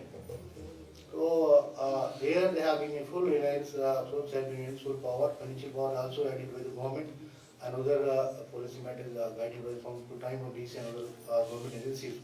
Now, issue is that so many good constitution we have, so many good act we have, so many rules we have, so many welfare policy we have. Issues how this is implemented is more important, like the member has also pointed out. So there is our duty to commonly where we are working, either 1B, A, B, C, D, whatever position we have. But we have to be aware and we have to guide our people and the tribal people, SC people, how they have to protect their rights and how they have to commonly by some parliamentary, through parliamentary committee, through groups, through associations, through organizations, whatever gives they have to be aware of the right, and they should try to ensure as possible as to how to implement the rights given by the Constitution, right given by the Act, right, various welfare schemes that has been formulated by the government. We must be aware what is the policy, how it is being implemented, what is the problem, how we can ensure that should go to target person, last person, how should be benefited. We all educated persons are well known about the policies and welfare schemes. But this is our duty to be aware. Unless until we are fight for our right, nobody can give you a right. But my humble request to you, all of you, we should be aware and we find how we have to implement the rules, regulations, and constitutional provisions. That is more important. We don't have any problem, but accept we implementing this policy. Thank you very much. Thank you. So, sir, thank you very much for giving these messages. So, laws are made, laws are amended, and it could be reconstituted. So, I think all possibilities, sir said. So, I think we have to follow it up with sir. So, yeah, I think all of us will be very happy to join with you, and we'll follow it up. Yeah, thank you very much, sir, for giving this message and this time. Thank you very much. Now, as our elder, Professor Vajilus Kaka is left. He is retired, but he is very active, and he is leading all of us. I invite him to give his message now.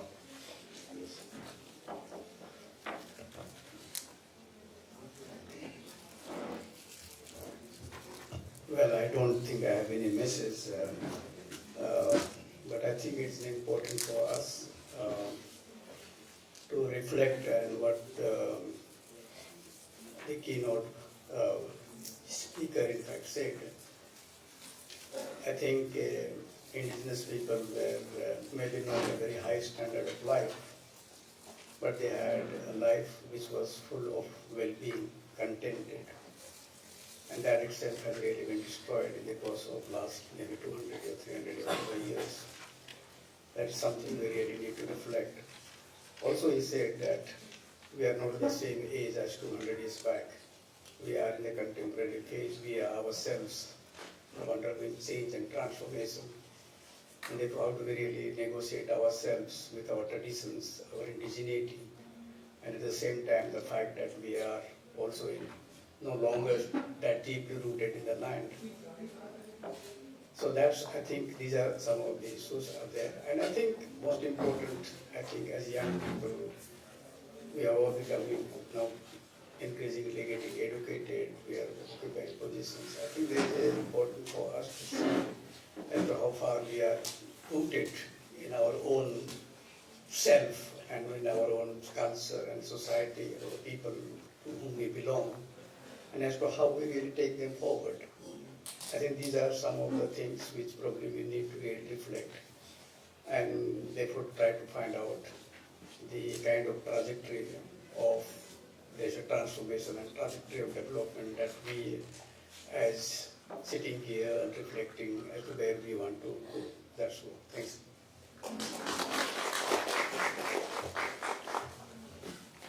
Yeah, thank you very much, Professor Kaka, for giving the insights as experienced person. And with this, we conclude our the first inaugural session of our this 2 days workshop. I think I did not go any extra thing, but it was wonderful to be together with all our resource personnel and all the people sitting here. All are responsible, educated, all of us we are thinking about how we should go ahead, how our society, my tribal society should go ahead. So all of us have come together to reflect and to carry out the responsibility in the future. So that way how we have come together. So thank you to all of you. And now we'll have some coffee and tea. And we are a little bit late, half an hour late. So we'll make up in the next session. So that way I will go. And okay, now नीलम भाई सब पगड़ी में हम लोग हैं, तो आप हमारा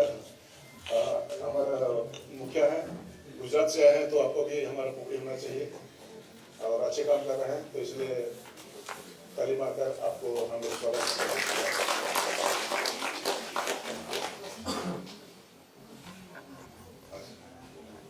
So, okay, over to Julie. I request for a group photograph of the inaugural session. We can stand here only and you can just.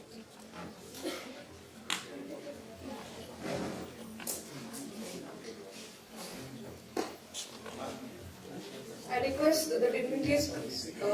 We can stand here.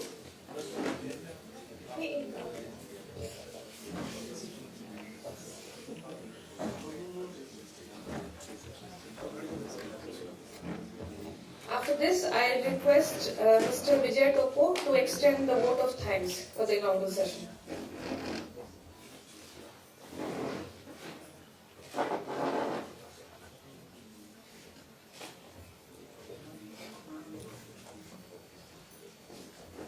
Thank you, Dr. Julie. Well, the first session was a really encouraging session, and I would like to thank Advocate Nicholas Butler, the moderator for the first session, who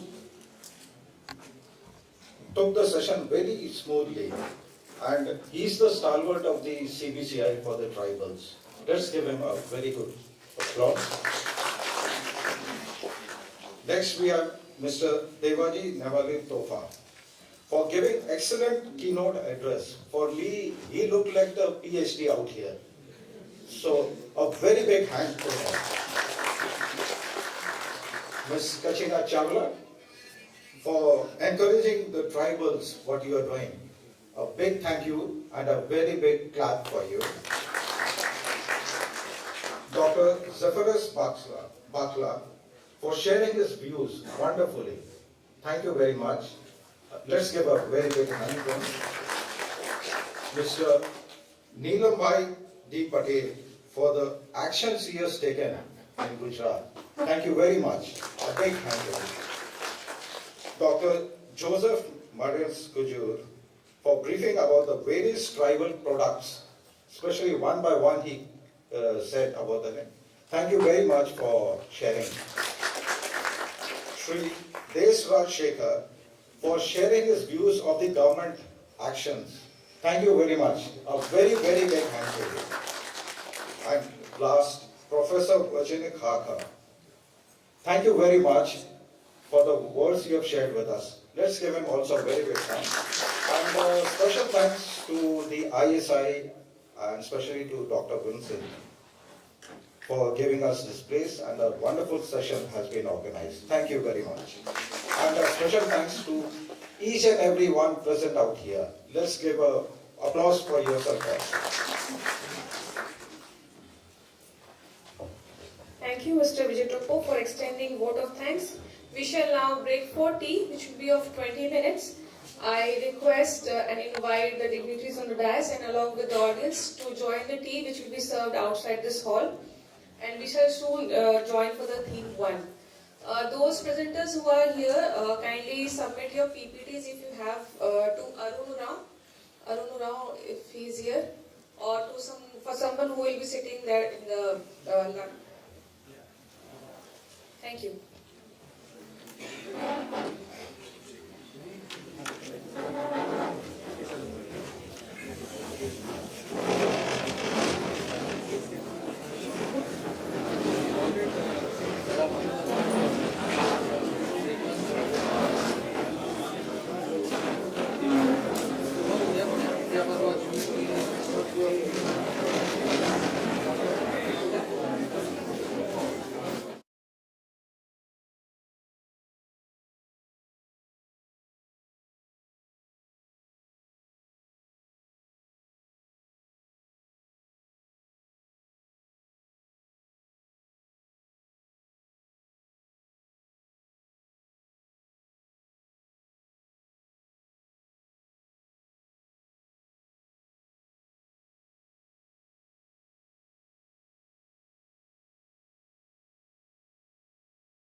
We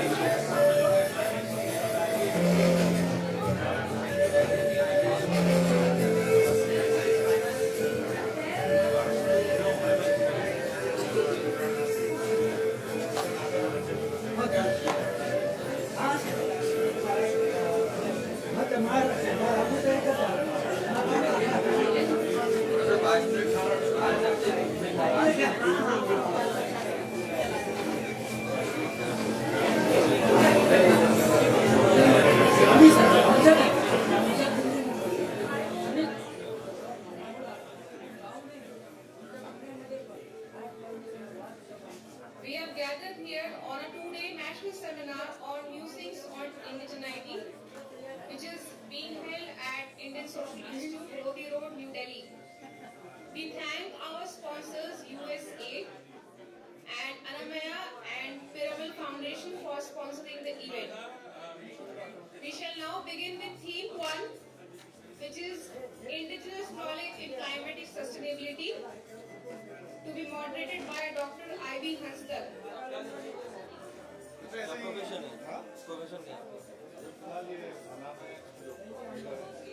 I request the moderator of this session, Dr. Ivy Hansdal, to join the dais.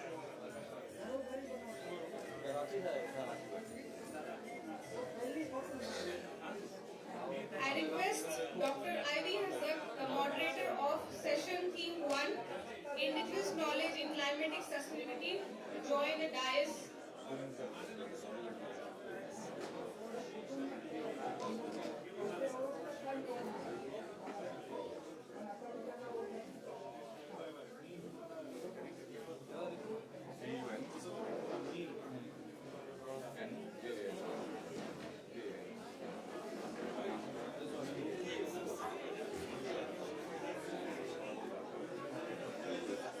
Introducing Dr. Ivy Hansdal.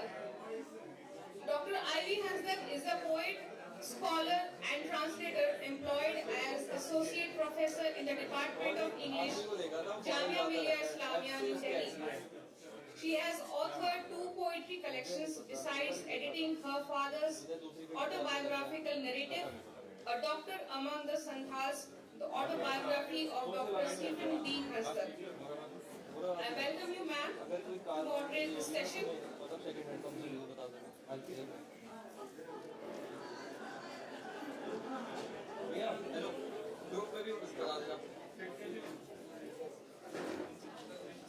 There are 2 presenters for this session.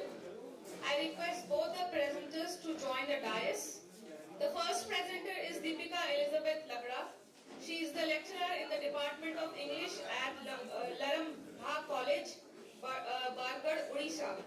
She will be speaking on Urao folklore and knowledge system. The second presenter is Aisha Jennifer Tirki. She is affiliated to NIT Jamshedpur, and she will be speaking on renegotiating Adivasi nature relationship within the context of Urao festivals of Jharkhand. Along with the presentations, we will also experience and we will also listen to the experience and insights by the veteran on this theme. I request Deepika Elizabeth Lakra and Aisha Jennifer Tirki to join the dais. Over to you, Dr. Ivy Hansdal, ma'am. Thank you.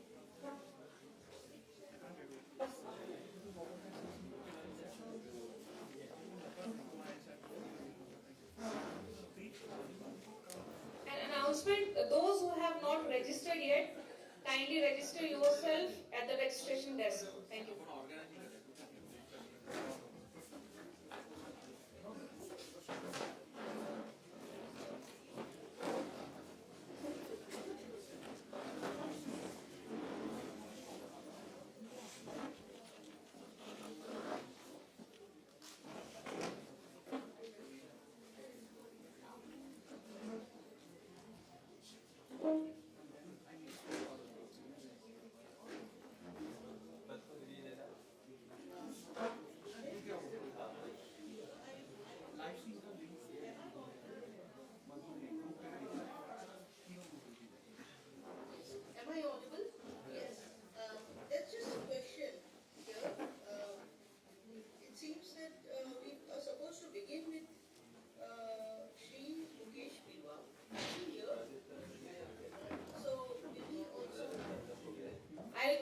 Mr. Mukesh Burwa to join the stage.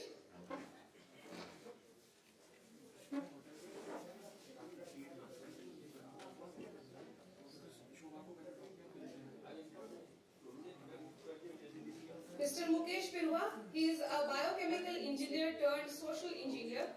Currently, he is the president of Adivasi Ho Samaj Mahasabha, headquartered in Chaibasa. Additionally, he is the vice president of Akhil Bharatiya Adivasi Mahasabha. He is an advisor member in Mines, Mineral and People India. Over to you. Okay. Yes. So we will begin with Mr. Birwa, and in the beginning, I would just like to say a few words about an experience that I had when I was in MPhil. And I was doing my MPhil in JNU in the year 1995-98, and at the time, I remember one of my professors, Professor Kapil Kapoor had asked me, how do you define, I was working on the tribal as a primitive other in Indian literature, study of three texts, mainstream, I was looking at a mainstream writers. So then Professor Kapoor had asked me, how do you define the tribe? Who is a tribal? So then I had come up with a standard definition. I said, okay, these are, the tribal is a person who's backward, considered to be, has an oral tradition, oral culture, and some other general markers that you have for a tribal. But he said that no, but this is something which is also found among other tribal groups. It is also found among other groups who are not tribals. So then finally we ended up by deciding that to be called a tribal, one should be on the schedule list, the scheduled tribe list. So this is something which we have to keep in mind. The definition of who's a tribal, nowadays we use the word indigenous, but the definition of who's a tribal is also defined by the government, and the government has a list which is called the list of scheduled tribes, ST. Okay, in short, ST. So this is something which insight was given to me by this professor of mine, and as a result of that, we find that in recent times also there have been a lot of controversies which are centered around who is a tribal and who is not a tribal, and this list of scheduled tribes also continues to keep changing all the time. So this is also something that we should keep in mind when we are talking about the tribal. Right. So here I would like to ask my first presenter. The first presenter is Mr. Birwa. Mr. Birwa. Yes. So I would ask him to, thank you sir, and I would like to ask you to speak on your experiences and insights on indigenous knowledge in climate sustainability.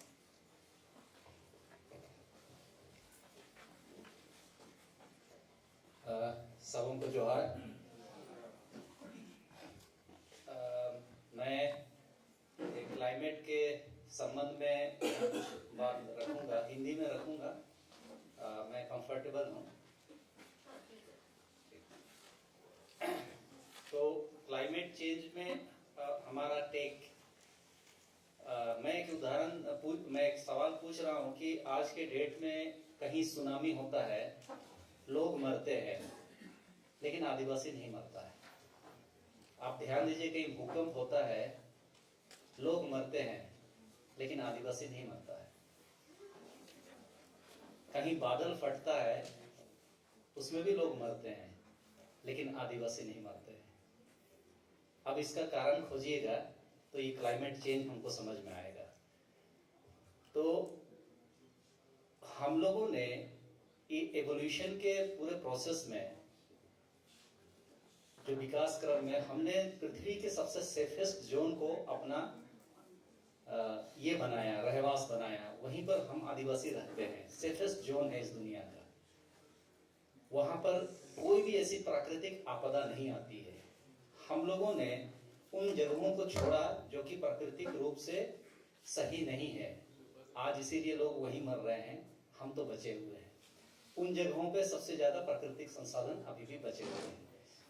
अब चूंकि nature को आदिवासी बहुत ज्यादा समझता है, लेकिन हमको कालांतर में कई सारे ऐसे नैरेटिव से फंसा दिया गया जो हमारा है नहीं। उसका एक एग्जाम्पल अभी शुरुआत के ये में आपने देखा, मैं उसका ऑब्जर्वेशन मोड बताना चाह रहा हूँ जो आपने आदिवासी घड़ी देखा। मैं एक्चुअली आपका चश्मा बदलना चाह रहा हूँ। अभी आप जिस चश्मे से अभी चीजों को देखते हैं उस चश्मे से हो सकता है चीजें समझ में ना आई, इसलिए मैं वो चश्मा बदलना चाह रहा हूँ आपका। एक सोच जो कि हम आदिवासी सोचते हैं, जीते हैं। अभी एक बहुत अच्छा महाराष्ट्र से जिन्होंने बोला, बहुत अच्छी बातें बोली, उसके पीछे का ऑब्जर्वेशन ये है कि अब साधारणतः आप आदिवासी क्षेत्र में जाएंगे, जब भी वो लोग खुश होते हैं तो नाचते हैं, तो ऐसे नाचते हैं। हल चलाते हैं वो तो पूरा दुनिया में हल ऐसे ही चलता है। ये सिंपल ऑब्जर्वेशन है। अब अंदर में जाएंगे, हम लोग खटिया बनाएंगे, उसको भी ऐसे ही घुमा के ही बनाया जा सकता है, ऐसे में ये नहीं होता है। घड़ा सब ऐसे ही होता है। ये सब ऑब्जर्वेशन है। प्रकृति में आप देखेंगे, ये मैं जब सोशल वर्क में आया था ये सब ऑब्जर्व कर रहा था। नदी में जब बाढ़ ज्यादा होता है तो भंवर ऐसे ही उठता है, ऐसे नहीं होता है। ये सब ऑब्जर्वेशन मोड में जा रहा है, ऐसे ही क्यों होता है, लगता सब ऐसे ही क्यों होता है। फिर जब इस ऑब्जर्वेशन को हम लोग इंजीनियर बन के ऑब्जर्व करना, मतलब कि पढ़े क्या थे, तब अब साइंस में घुस के देखे तो वो न्यूक्लियस के चारों ओर इलेक्ट्रॉन, प्रोटॉन, न्यूट्रॉन ये भी इसी डायरेक्शन में घूम रहा है। सूरज के चारों तरफ जितने ग्रह हैं, पृथ्वी, बृहस्पति, सब ऐसे ही घूम रहे हैं। तो ये सब ऑब्जर्वेशन में जा रहा है। ब्रह्मांड में भी ऐसा, साइंस में भी ऐसा।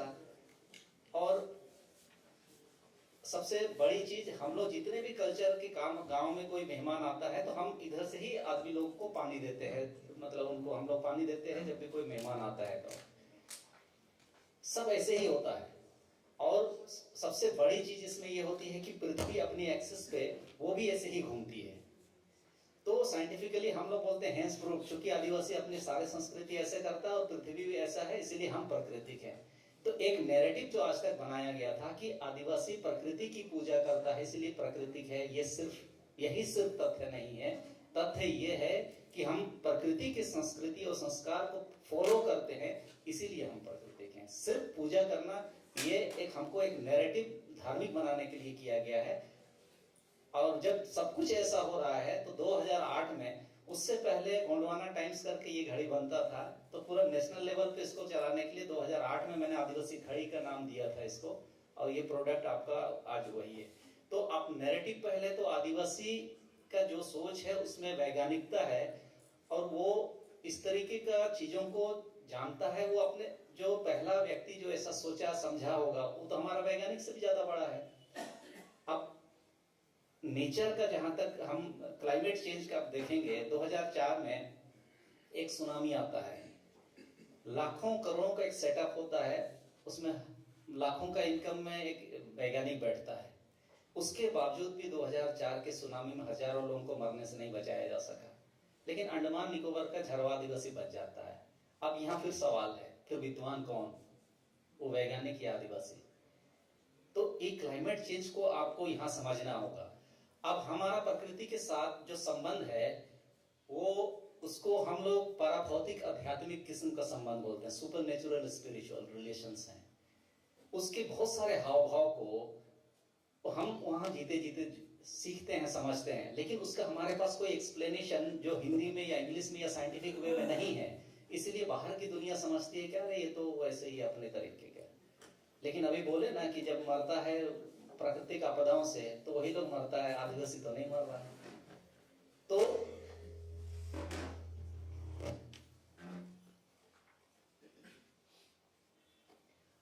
हम अपने संथाल में, हमारे कम्युनिटी में जब भी शादी होती है तो हम लोग, जो लड़की होती है वो हम लोग एक रस्सी बांधते हैं पेड़ में, तो लड़की लड़का के यहाँ शादी जाती है। तो हमारा संबंध अपने संस्कृति से भी प्रकृति का है, बिना उसके हमारा संस्कृति पूरा हो ही नहीं सकता। तो हम उसको बचाने के लिए काम करते हैं। आपकी भाषा में बायोडाइवर्सिटी हो सकता है, इकोसिस्टम हो सकता है, लेकिन हमारे लिए 1960 के दशक का एग्जाम्पल आपको बताता हूँ। मेरे क्षेत्र में सारंडा में जंगल काटो अभियान चला। वो बहुत उसका नैरेटिव सेट किया गया कि अरे आदिवासी तो जंगल काट रहा है, लेकिन हकीकत में अभी बता रहा हूँ आपको, इसको आपको स्टडी करने के लिए आपके काम आएगा। ये जो सारंडा में, कोल्हान के सारंडा में जो जंगल काटो अभियान चला, वो बहुत ज़्यादा हाइप हुआ था।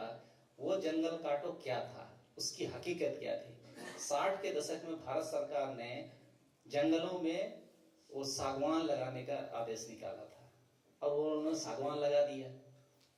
सागवान लगाने से क्या हुआ, उसके नीचे जितना भी जो छोटे छोटे वो घास तक है वो सब मर गए। तो अब हम लोग वहाँ जंगल में रहने वाले, वो तो कई तरह के जड़ियों से उसका इलाज करते हैं, जड़ी बूटी। जब ये सागवान हुआ तो उसके नीचे सब जड़ी बूटियां खत्म हो गई, ये लोग कहाँ जाएगा? तो लोगों बोला कि यार इसके कारण हमारा तो पूरा जंगल खत्म हो गया। तो ये लोग पूरा गांव के गांव लोग निकले और सागवान को काटना शुरू कर दिया, साफ कर दिया। ये लोग सागवान हटा रहे थे जंगल से और पूरा नैरेटिव सेट कर दिया गया कि ये लोग जंगल काट रहे हैं। हम अपनी बायोडाइवर्सिटी को बचाने के लिए वहां जंगल सागवान काट रहे थे, लेकिन हमें चिन्हित किया गया कि ये जंगल काट रहा है। तो ऐसे हमें नैरेटिवों से लड़ना पड़ता है। तो हम लोग अगर आज के डेट में आप देखेंगे, बादल को सबसे ज्यादा क्या खींचता है? पेड़ खींचता है। तो जितना जंगल रहेगा, घना रहेगा, वो उतना पानी को खींचेगा और जगह जगह पर पानी गिराता चलेगा। आज जंगल कट गए, कैसे? देखिए, हम लोग का संस्कृति में, अब हम संस्कृति की बात करते हैं। हम लोग जंगल में जब जरूरत होता है, पेड़ जंगल जाते हैं, जंगल के बाहर पूजा कर देते हैं, फिर जंगल में अपना कोई उपयुक्त लकड़ी देकर काटते हैं। काटने के बाद उस पेड़ का हम लोग संस्कार करते हैं, उसके ऊपर में एक पत्थर रख देते हैं और वहां हम लोग विनती कर देते हैं कि इसमें और तने आए ताकि अगली पीढ़ी भी इसका उपयोग करे। लेकिन ये हमारा संस्कार है। लेकिन जो बाहरी दुनिया के लोग आए हमारे बीच में, उन्होंने हमें लालच दिखाया पैसा देके, हम भी लालच में आ गए। अब पैसे कमाने के चक्कर में हम ही पेड़ को काट दिए, उनको बेच बेच के। तो अब हम संस्कृति भूल गए पैसा कमाने के पीछे।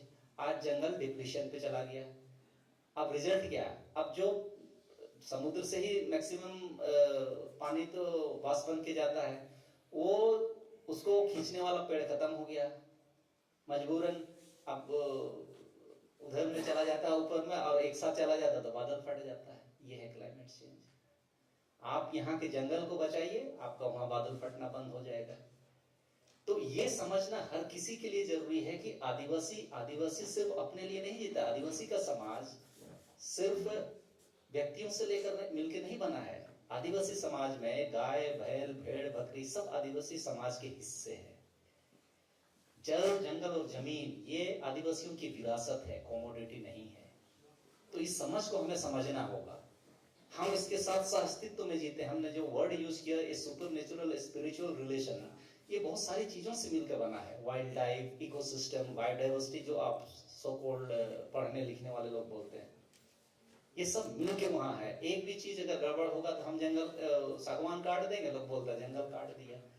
तो एक तो हमको ये परसेप्शन कि भाई आदिवासी का जीवन में ये पूरा प्राकृतिक ये टिका हुआ है, और हमारा कंसेप्ट को समझिए, ये विरासती अधिकार है। जल, जंगल, जमीन पर आदिवासियों का विरासती अधिकार है। और जो तथाकथित डेवलपमेंट मॉडल हमारे बीच में लाया जाता है, वो विकास एक्चुअली हम आदिवासियों के खिलाफ एक युद्ध है। हम उसके खिलाफ लड़ रहे हैं। हमारा विकास जल, जंगल और जमीन के स्वायत्ता पर निर्भर है। हमको वो स्वायत्ता दीजिए, हमारा विकास वहीं पे है। आप बता रहे हैं कि कोई वो सिर्फ खेती नहीं करते हैं, फिर भी जी ले रहे हैं। ये बहुत बड़ा चीज है, उसके पीछे का चीजों को हमको समझना होगा। तो हम आदिवासियों के जो रहन सहन, सुबह से लेकर शाम तक जो भी हम लोग जीते हैं, प्रकृति से हम लोग प्रकृति से वार्ता करते हैं। एक्चुअली हमारा जो त्योहार है वो प्रकृति पर आश्रित है। वो जिस तरह समय बदलता है प्रकृति का, वैसे हमारा त्योहारों का स्वरूप बदलता है। तो हम जंगलों में, हम लोग जब अपने पर्व त्योहारों में ढोल और नगाड़ों के साथ नाचते हम हैं अपने अखाड़ा में, लेकिन वहां के जंगली जानवर, हाथी हो या कोई और भी जानवर, वो भी अपने एक खास सीमा में जाकर वो भी नाच रहा होता है। इसीलिए वो हमको डिस्टर्ब नहीं करता, क्योंकि वो हमसे कई तरीके से जुड़ा हुआ रहता है। लेकिन ये सो कॉल्ड बाहर की दुनिया नहीं समझ पाती है। तो हमारा बैलेंस वहां बहुत जरूरी है। हम लोग शिकार करते हैं, लेकिन शिकार का एक नियम है। हम लोग महापर्व बोलते हैं, जिस समय पतझड़ के बाद का जो त्योहार होता है, उसके त्योहार होने के 1 महीना तक ही शिकार करते हैं। और हम जानते हैं कि आप लोग जानते हैं कि अगर मान लिया हिरन ज्यादा हो जाएगा तो पत्ता सारा खा जाएगा, ऊपर प्राकृतिक बैलेंस बिगड़ जाएगा। तो शेर भी उसी हालत में, उसको खाने वाला जानवर भी होना चाहिए। तो हम लोग का शिकार का नियम यह वो है कि बहुतायत में अगर ज्यादा कोई भी जानवर हो गया है, वो अपने कोर जोन से बाहर आएगा, हम शिकार उसकी करते हैं और 1 महीना तक ही करते हैं, ना कि साल भर। ये नियम है, क्योंकि अगर हम उसका पालन नहीं करेंगे तो प्रकृति पूरा वो इकोसिस्टम डिस्टर्ब हो जाएगा। उस बहुत सारी चीजों में आप पढ़े भी होंगे, चूहा, सांप, फलाना ठिकाना। तो हमारा अपना सिस्टम है, तो हम लोग प्रकृति को बैलेंस करके रखते हैं। कोई जड़ी बूटी कहाँ पर है और उस हिसाब से ही उपयोग करते हैं। हम उतना ही उपयोग करते हैं जितना हमारा जरूरत है, हम बाकी आगे जंगल पे छोड़ते हैं या आने वाले पीढ़ियों पे छोड़ते हैं। तो आज प्राकृतिक जो क्लाइमेट चेंज को अगर आप देखेंगे तो वो बाई प्रोडक्ट है, जो विकास, जो सपोर्ट विकास हम पे थोपा गया है। आप अगर उसे हमें उसको काटने से बचा लेते तो आप बादल फटने से रुक सकते थे, क्योंकि बीच बीच में पानी गिर जाता। तो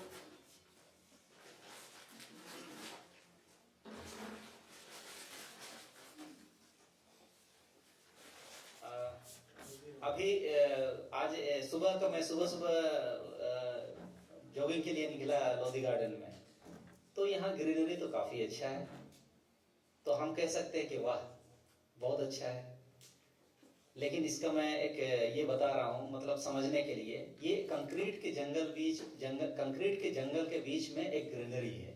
ये ग्रीनरी है, ये नेचर नहीं है। जितने भी पौधे लगे हुए हैं वो सिर्फ वो एक पेड़ लगा हुआ है या पौधा है, उसके बीच में कोई और जड़ी नहीं है, कोई घास नहीं है, ये सिर्फ ग्रीनरी है।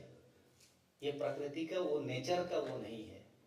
तो इस ग्रीनरी को देख के आप वाहवाही करेंगे तो प्रकृति नहीं बच सकता है। प्रकृति जिस जगह पे जो पेड़ पौधा लग सकता है उसके उपजने से ही होगा। उस पर अगर दूसरा हम वही सागवान लगा देंगे कोई फायदा नहीं होगा। हमको समझा दिया जाता है कि ये टीक का लकड़ी इतना महंगा है, उससे बढ़िया तो हमारा अर्जुन का होता है। तो हमको ये समझना है कि जो जिस प्राकृतिक परिवेश में जो सही है उस पर हम आगे बढ़ें। और एक बहुत बड़ा उदाहरण हम बताते हैं सामूहिक लीडरशिप और सबको समझने का। आप सभी जानते हैं समता जजमेंट के बारे में।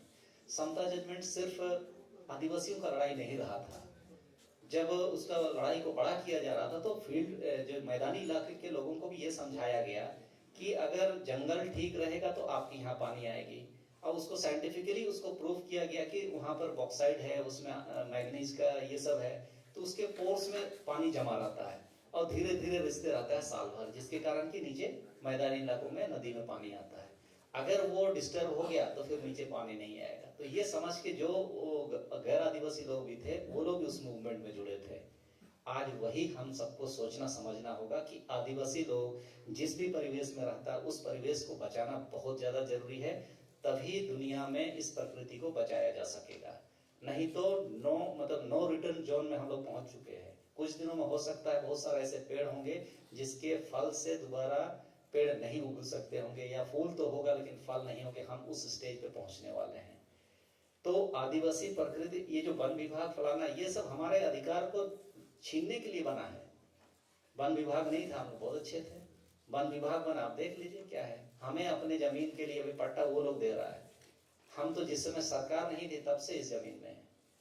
इवोल्यूशन थ्योरी बताता है कि 70,000 साल पहले इंडिया में होमोसेपियंस आ गए थे। सरकार तो भी 200 साल की है। तो हमको समझना है कि हमारा इन चीजों को साइंटिफिक वे में समझने की जरूरत है। अगर हम लोग नहीं समझेंगे तो वैसे ही हम लोग दूर से देखेंगे कि ये लोग जंगली है, फलाना है। तो आप जब ऐसे ही भावना से पहले ही से देख रहे हैं कि ये तो जंगली है, तो कुछ नहीं हो सकता है। दुनिया का खात्मा इसी से होना है। आप उस प्राकृतिक आपदा को कहाँ से रोकिएगा। तो ये कुछ मेरे अनुभव थे।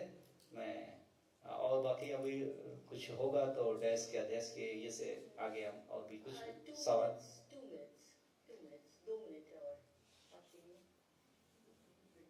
क्वेश्चन टाइम भी है ना, तो आप 2 मिनट के अंदर तो हम एक चीज और बोलते हैं, जैसे हम लोग भेड़ बकरी चराने वाले हमारे आदिवासी समाज में वो बहुत ज्यादा नॉलेजेबल होते हैं। इत्तेफाक से बिरसा मुंडा भी गाय बैल चराते थे। वो चूंकि गाय बैल के साथ निकलते हैं, वो दिन भर कभी इस पहाड़ी में कभी उस पहाड़ी में, इस खेत में उस खेत में उग जाते हैं। उन लोग के पास जड़ी बूटियों की बहुत सारी जानकारी होती है। हम लोग जंगल में कई सारे फूल होते हैं, फल होते हैं, उसको देखकर अपने मौसम का सालाना या इस समय का जानकारी होती है। जैसे कुसुम का फल देख के बता दिया जाता है कि इस साल बारिश हेवी होगी या कम होगी। अब हम लोग के गांव तरफ में कुछ ऐसे भी ये होते हैं जिसका कि फल या फूल आता है तो बताया जाता है कि इस साल सूखा होगा या ये होगा। जैसे बांस में अगर फूल हो गया तो हमारे समाज में बोला जाता है कि इस बार तो थोड़ा लंबा सूखा जाएगा। बांस अपने मतलब नेक्स्ट जनरेशन को बनाए रखने के लिए जब मतलब ऐसा होता है कि वो लंबा जाएगा सूखा, तो उसमें फूल होता है, फल होते हैं और फल छिटक जाते हैं, ताकि ये सूखा से अगर वो पेड़ मर भी जाएगा तो वो नया जो पेड़ फल से नया ये पेड़ आ जाएगा। तो उससे हम लोग अंदाजा लगाते हैं कि अच्छा इस बार तो ज्यादा सूखा होगा, तो हम लोग उस हिसाब से तैयारी करते हैं। तो वो जो ज्ञान है ना, उसको हम लोग सही ढंग से अगर अपनाते, ऑब्जर्व करते, जैसे मैंने घड़ी के मामले में ऑब्जर्व किया, सिर्फ विजुअल नहीं करना, देख के हम लोग उसका स्टोरी बनाते हैं, डॉक्यूमेंट्री बना के अपना एक बिजनेस खड़ा करके कोशिश करते हैं, तो उससे नहीं होगा, ऑब्जर्व करना होगा।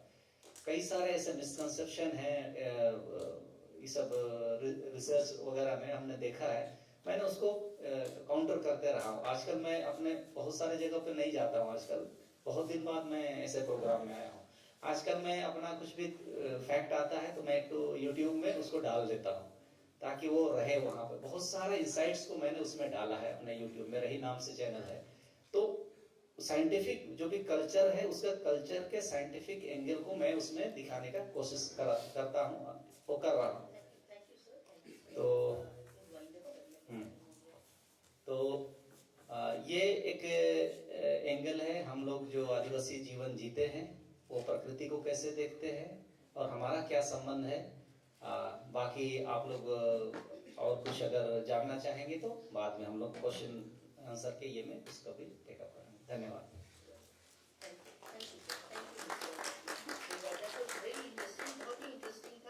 और अच्छा, हम और एक चीज बताना चाहते हैं, शुरू में ही हमको बोलना चाहिए था कि 15 मिनट्स हम लोग 12 to 15 मिनट्स ईच पर्सन को देंगे।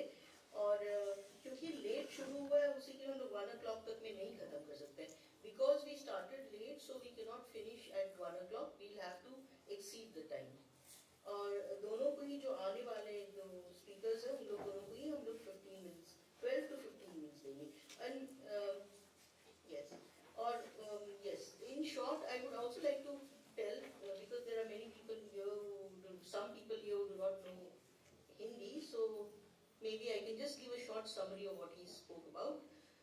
He began by talking about the Adivasi clock, which is based on the anti-clockwise direction that you have in nature, and he says that this is a natural direction. Clockwise is not the natural direction. So the Adivasi clock is based on the natural direction that you have.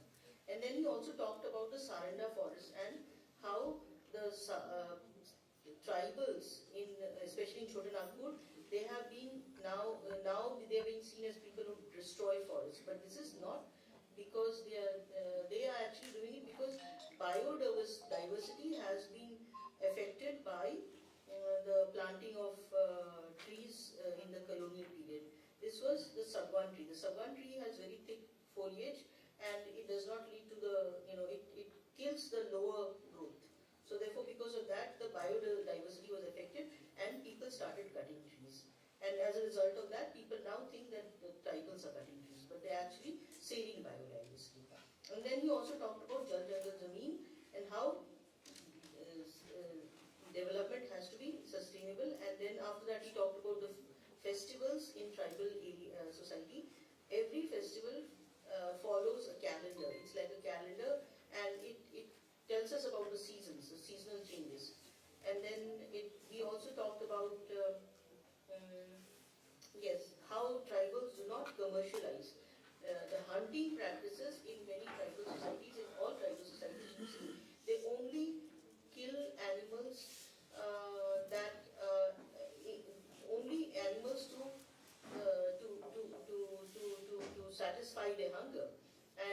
they do not try to commercialize, so therefore they don't kill too much. And there is always a little left so that the animals and the fishes, they can regenerate, they can grow again. Yes, and it's not done throughout the year. It's only done at a certain time. And then he also talked about the gardens in urban areas. It's very interesting. We all admire gardens in urban areas, but he says that this is not a real garden. A real garden, this is only greenery, but a real forest is where you have all sorts of animals, you have birds, everything, but this is lacking. So therefore, when you have a small garden in the middle of a city, this is not really, it's not really a forest. It's not really, it's just a small part, small bit. It's not really, the perception of these gardens have to be changed. Yes, and then many other things also he said, and then yes, finally I would like to end by talking about how he also points out to the desertification that is happening in many areas, because the way in which people are cutting down trees, and then they also destroying the land, as a result of it, the water table is going down, there's a lot of desertification. Okay. And I think there are many other issues that he's talked about, and this is something you can raise with him afterwards. Yes, now we will go on to the next person. Thank you. Should I read out Juhi? No. मैं इसको ये read out करूँ? जूही पहले वाला की थी. Should I read out this too, or you do it? You will introduce yourself. Yes. Okay. Thank you. Deepika. Good afternoon, everyone. I'm Deepika Elizabeth Latra, and I teach at a very small college in the hinterlands of Odisha. It's called Laramba College in the Bargarh district. I belong to the Oraon tribe, and today the paper that I'm going to present is from the stories that I've heard from my grandmother. And this is my observation, a reading, as I have read a few more stories all this time. And since now the knowledge system, the traditional knowledge system has become a part of the sustainable goals, the sustainable development goals, I'd like to present this paper on how the indigenous community, the Oraon folklores, also has built up this knowledge and understanding that nature is important, nature is supreme, rather than what the Western idea says, that the God is supreme. So it's a kind of decolonizing the understanding here. This paper is in working, so I have not intensely dwelt in any theoretical debate. So this is an observation which I'll begin with. I'll begin with a brief introduction of who the Oraons are. So the Oraons, as most of us know, are also known as the Kuruks, who are the racially belong to the Proto-Australoid stock, and the language is of the Dravidian family. The tribe has a long history of migration, and a few theories suggest that the tribe migrated from the Harappan civilization, as in the book of Sir Chandra Roy, the Oraons of the Chota Nagpur. And he mentions that the tribe settled along the Son River around the Taimur hills of Shahbad district of Bihar, and for some century Rohtas acted as their tribal capital. Presently, they are the fourth largest tribal group in India and have inhabited in the areas of Jharkhand, Madhya Pradesh, Chhattisgarh, West Bengal, and Orissa. These states, as we know, harbors the dense reserve of minerals and precious stones, as well as the abode to many other tribes as Hos, Mundas, and Santals. The natives of the Chota Nagpur are historically known to practice the religion known as the Sarna Dharma or the Adi Dharma. They worship the sacred groves, usually of the sal tree, that synthesizes with the present-day sustainable lifestyle to conserve the biodiversity. With as many interpretations of the Oraon migration, a few anthropological studies remain constant. Their culture and the religious practices, folklore, songs, and riddles that has been documented. The faith of the people protector resides in the nature.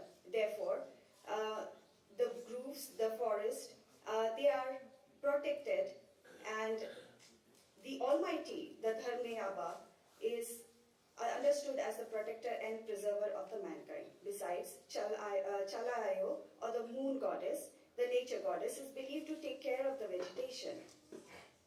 Further, the ancestors too hold importance in ritualistic practices who are summoned to protect and guide the people. It is seen that the principle of nature, man, and spirit is strongly knotted amongst the understanding of the tribe. The people believe that the nature is the provider and the protector of their community.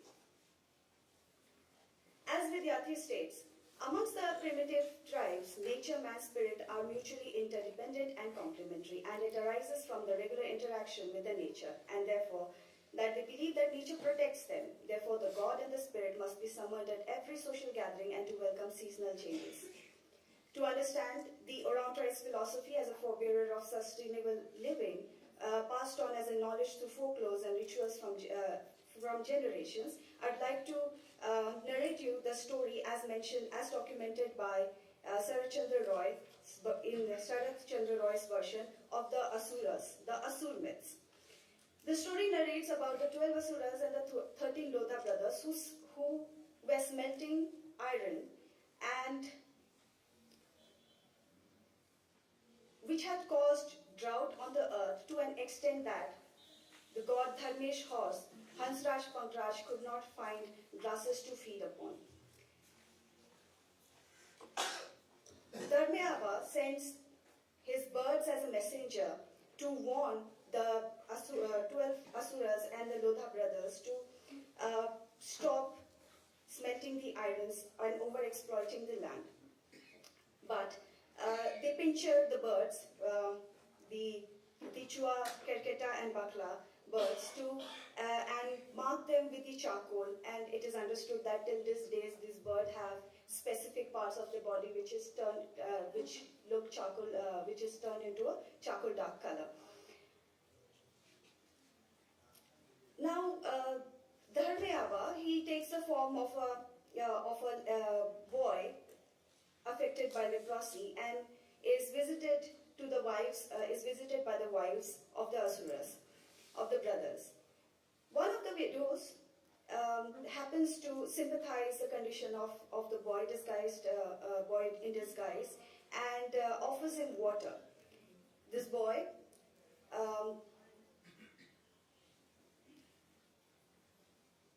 decides or accepts her generosity and decides to help the woman. The Asura brothers, who were filled with greed and were seeking for someone who could teach them spells so that they could again exploit more of the natural resources, and were also tempted with gold and silver that was existing in the land. So Lord Dharme, disguised as a boy, he tricks them by sending them into the furnace and gets it covered.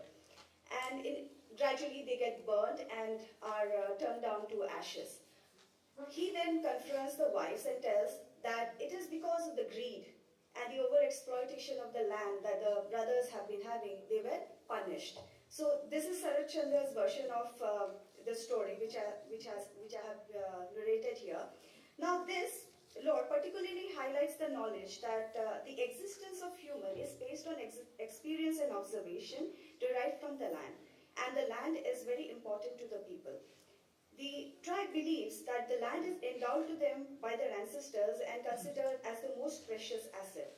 Also, an individual's identity as a tribal is linked to the land. Therefore, the land must be protected and preserved. Any harm or brokenness of the land is a broken reality of the humans. This also leads to acknowledgement of everything that exists in nature, animal, plant, ancestors, who are treated as humans as well. The acceptance of non-humans as humans project emotions, which is considered as intelligence amongst the tribe. The denoted meaning in the folklore directs the lifestyle of the Orans, and it stands out as a distinct characteristic. The man-nature relationship displayed through art, is art especially, which is which adorns the walls of most of the houses during the Sohrai festival, also indicative of the celebration of the nature of animals. The motifs of animals, birds and trees are received as a celebration of nature and wildlife and can be understood as a sacred art. Painting of these motifs of animals is received, the totems, which is also the keeping of the totems amongst the Uraus is also a part of identifying that the people belonging to the sept should protect the following. For example, Bara, is the banyan tree, have to protect the banyan tree, similarly the Tirki, who protect the field mice, the minch for the fish, the topo for the birds, eka for the tortoise, because they belong to the people belong to the clan of this particular animals and birds, and therefore they should also practice and believe in the practice of protecting and safeguarding them accordingly. Since the Urans believe in the concept of punishment and their folklore strongly suggested, the cultural practice insinuates nature conservation as a lifestyle. And the exploitation of nature and non-renewable resources should be denounced. The cultural practice of the Uran reflect biocultural heritage and biocultural diversity and an increasingly featured aspect in the conservation of the nature.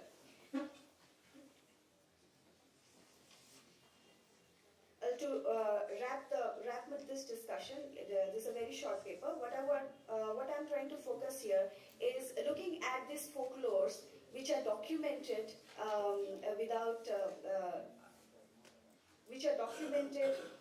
unsystematically, and they basically highlight and are concerns of the issues of life, and they are experiential and as well as in form of observation. Although the non-tribal or the Western knowledge system considers the indigenous knowledge being irrational, but looking at the current scenario with the 17 Sustainable Development Goals that is presented by the United Nations, it encourages the traditional knowledge system and is an example of the decolonization. The belief that God is supreme and it governs the human life is now replaced with nature as supreme, and it commands the human life. Well, this is all that I wanted to speak here. Thank you.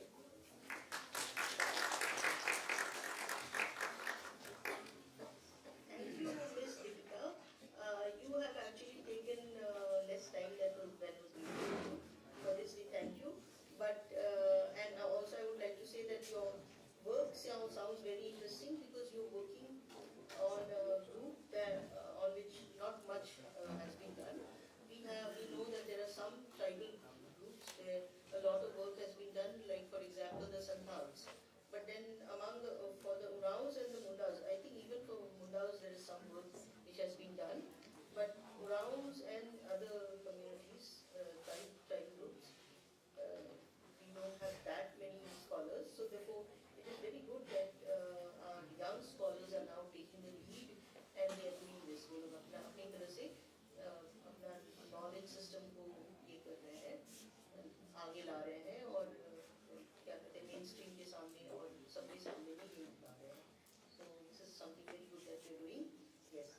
Now we will go to the third translator. I'm not translating because it is already speaking in English. Now we come to the third translator, and she is Aisha Jennifer Tirki, and she is from NIT Jamshedpur, and she'll be also working on the same topic, similar topic. So I invite her now to speak. Will you please introduce yourself? Thank you, ma'am. Good morning, everyone present here, the dignitaries, our paper presenters, and all the listeners. The title of my topic is Renegotiating Adivasi Nature Relationship within the context of Urao festivals of Jharkhand. You might be caught up with the Adivasi and nature relationship of the title, but I am trying to look it from a different perspective. I'll go with the conceptions of indigeneity. The concept of indigeneity has evolved through complex history shaped by colonialism, imperialism, and the struggle for sovereignty among indigenous people. In the beginning, anthropology during the colonial era started studying the normative dominant cultures, while the anthropology, on the other hand, studied the other or the marginalized communities. Indigenous cultures have been subjected to a systematic denial of dignified history by imperial powers, leading to the destruction of their confidence and rejection of their heritage. Colonizers often backed up their imperialism on scientific grounds, with new fields of studies such as ethnography, criminology, biological determinism. The indigenous people have been objectified and studied by anthropologists, often leading to the overshadowing of their socio-economic conditions and the imposition of primitivism on their culture. The word indigeneity gained significant global recognition, particularly in the Western world, through the late 20th century, thanks to the 1957 and 1989 convention organized by International Labour Organization, a United Nations agency.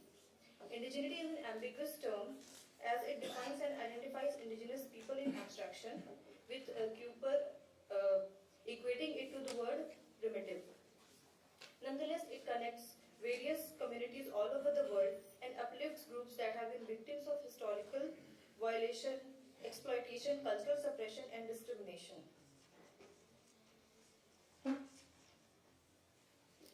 In accordance to United Nations Permanent Forum on Indigenous People, indigenous issues, indigenous people are described as minority group that possesses distinct language, culture and belief system, social, economic and political system, historical connectedness to pre-colonial societies, and are territorial towards land and natural resources. Indigeneity is being adopted or appropriated by communities to become indigenous, and it is becoming imperative to study the ontological process of being and becoming indigenous. Indigeneity is a social construct which is dynamic in nature, and as the status of being indigenous can be gained as well as lost by a community. In the context of India, there is delisting and relisting of scheduled tribes status to different groups. Indigeneity is an ongoing effort of indigenous communities to assert their rights, preserve their cultures, and reclaim their place in the world. In the context of India, the prevailing discussions on indigeneity revolves around the concept of autochthony and primitiveness. Interchangeably, terms such as tribals, adivasis, and indigenous people have been used at different points of time and for different reasons. Indian anthropologists and administrators initially used the term tribe to refer to African society social structures, but they implemented in the other areas as well. The anthropological study conducted to better understand and govern their subjects during colonial era led to emergence of ethnographic state, which was influenced by native upper class construct and played a significant role in creating two distinct ethnic categories, that is Hindu caste and animist group. With the differentiation of caste and tribe in census 1931 emerged marginal groups, scheduled tribes and scheduled caste. The term Adivasi gained prominence during the Jharkhand movement in 1930s as a result of protests by the Chotanagpur Unnati Samaj and the Adivasi Mahasabha for tribal rights. After independence, the term became a powerful cultural concept that aimed to establish a myth of unified tribal identity rooted in a shared ethnographic history.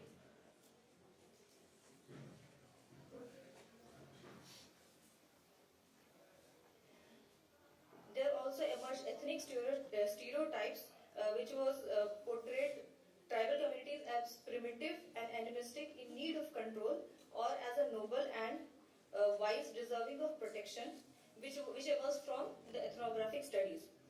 Added to it was the middle class Indians' intellect, cultural nationalism, which formed the Adivasi as noble barbarians in opposition to colonial modernity. And after this, the colonial administrators systematically took advantage and relocated and deprived individuals from the marginalized ethnic communities. Khaka and Devi posit that tribal have been native residents of a place, but there are no proper official documents of their status as first inhabitants of the land that they have inhabited, leading to problematic positions of tribal in claims to ownership of resources. Bhaviskar said that one of the most effective ways of Adivasis to assert their sovereignty over natural resources is to naturalize their relationship with their surroundings and thus assert their indigenous identity.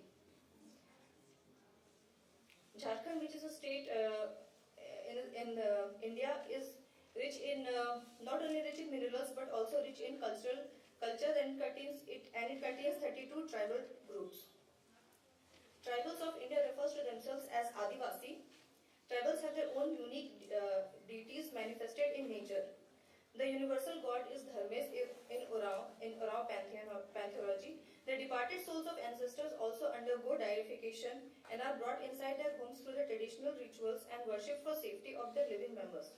After coming in contact with other belief systems and shifting to another language also, the tribal have kept close to their ritualistic and tribal practices and their language known as Hudu. Harmonious coexistence of tribals and their ecological sustainability towards nature is reflected in their culture and festival. In the tribal belief system, animate as well as inanimate things are inhabited by spirits and therefore are sacred.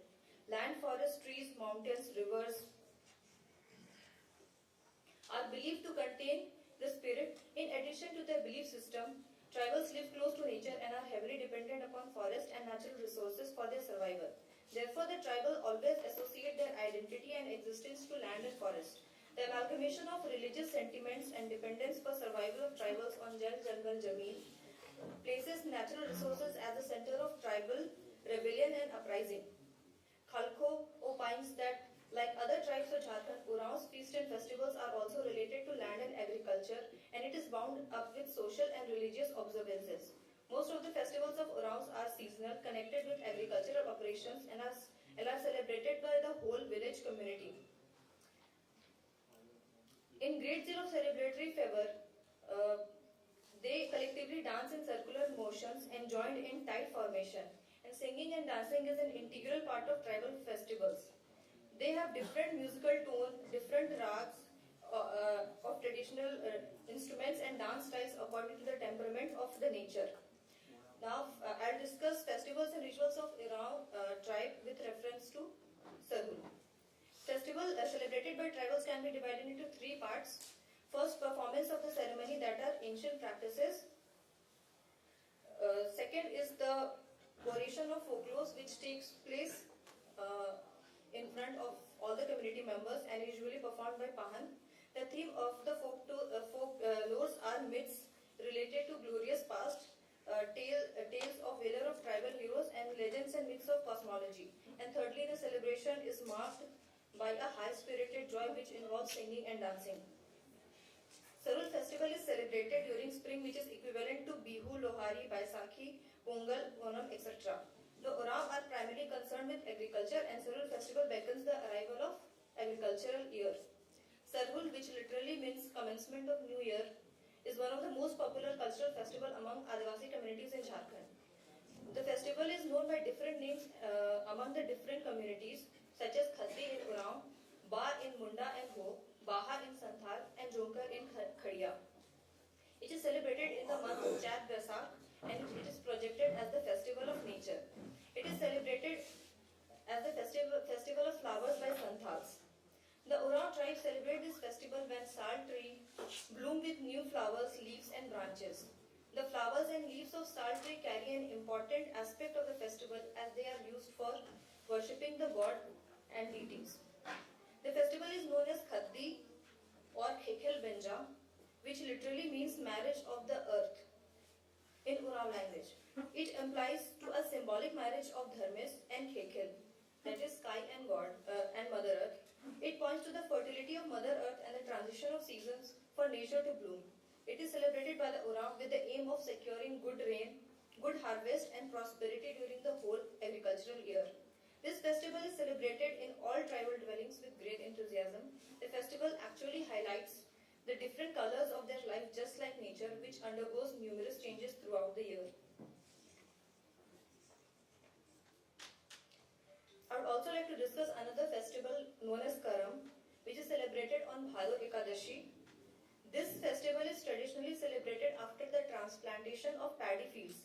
This festival helps them to engage themselves in the rigorous work coming in the following harvest.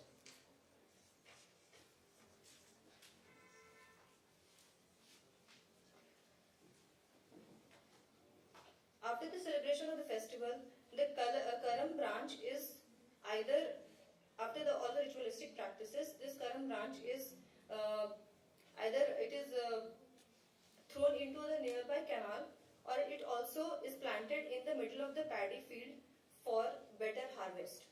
The celebration represents the safeguarding of young women who will bear the tribe's next generation.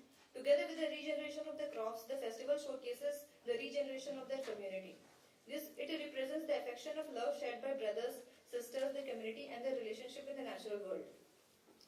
The two festivals, Karam and Sarul, are amalgamation of the life that tribals led as a hunter-gatherer and as a settled community, because it represents the agricultural aspects also, because it prays for good rain, for good harvest, for good production of not only the crops but also the community.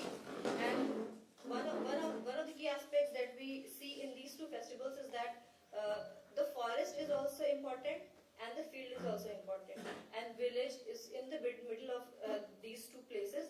One is seen as dangerous place, and one is where they are most comfortable. So this represents the relationship of nature and the present tribals. 2 minutes to wind up. Okay. 2 minutes. In addition to this nature aspect, the indigeneity is played out through these festivals, as now we can see that it is much more evident in the region of towns and cities, and it is celebrated with great fervor. Performances such as procession is carried out throughout the city, so that the non-tribal communities as well as the communities, the Adivasi communities can have unity within themselves, and they can showcase their it becomes a site of persuasion to represent themselves to the outside communities. Alpa Shah remarks that the festivals allows the Adivasis to display their power, dispense patronage, and mobilize supporters. Adivasi, as a displaced community, performs these ritual enactments in new spaces so that the sense of landscape in their memories can be revisited. Thank you. Thank you for listening. The introduction to the beautiful festivals of the community, of the tribal community, brings us back to the world that we have lost, many of us have lost. Brings us, it's a very nostalgic kind of a feeling that one gets when one hears these, listens to these papers. Okay. So now we are going to have the question time, and I request people in the audience to raise their hands and then to ask questions. Is there a mic? I don't know. If you don't have a mic, then you have to come here. And you can begin by introducing yourself. Say who you are and then where you come from. Just two words, 2 or 3 words, that's all. And then you ask your question. And don't make it very long, make it short, because we don't have much time. ज़्यादा लंबा question नहीं होना चाहिए, बहुत लंबा observation नहीं होना चाहिए, ऑब्जर्वेशन भी हो सकता है, तो शॉर्ट होना चाहिए. Very happy to be here, Mandar Andive. I work with Dr. Raman Foundation. My question is with Mukesh Guruwa. There is a lot of, बहुत सारा अध्ययन हुआ है, स्टडी हुई है regarding the tribal areas, उसका इकोनॉमी के बारे में. लेकिन क्लाइमेट चेंज और स्वास्थ्य इसके बारे में ज़्यादा लिखा गया नहीं है, ज़्यादा जानकारी नहीं है. हम भी कोशिश करते हैं कि जानने के बारे में. तो उसके बारे में आप कुछ बता पाएंगे प्लीज?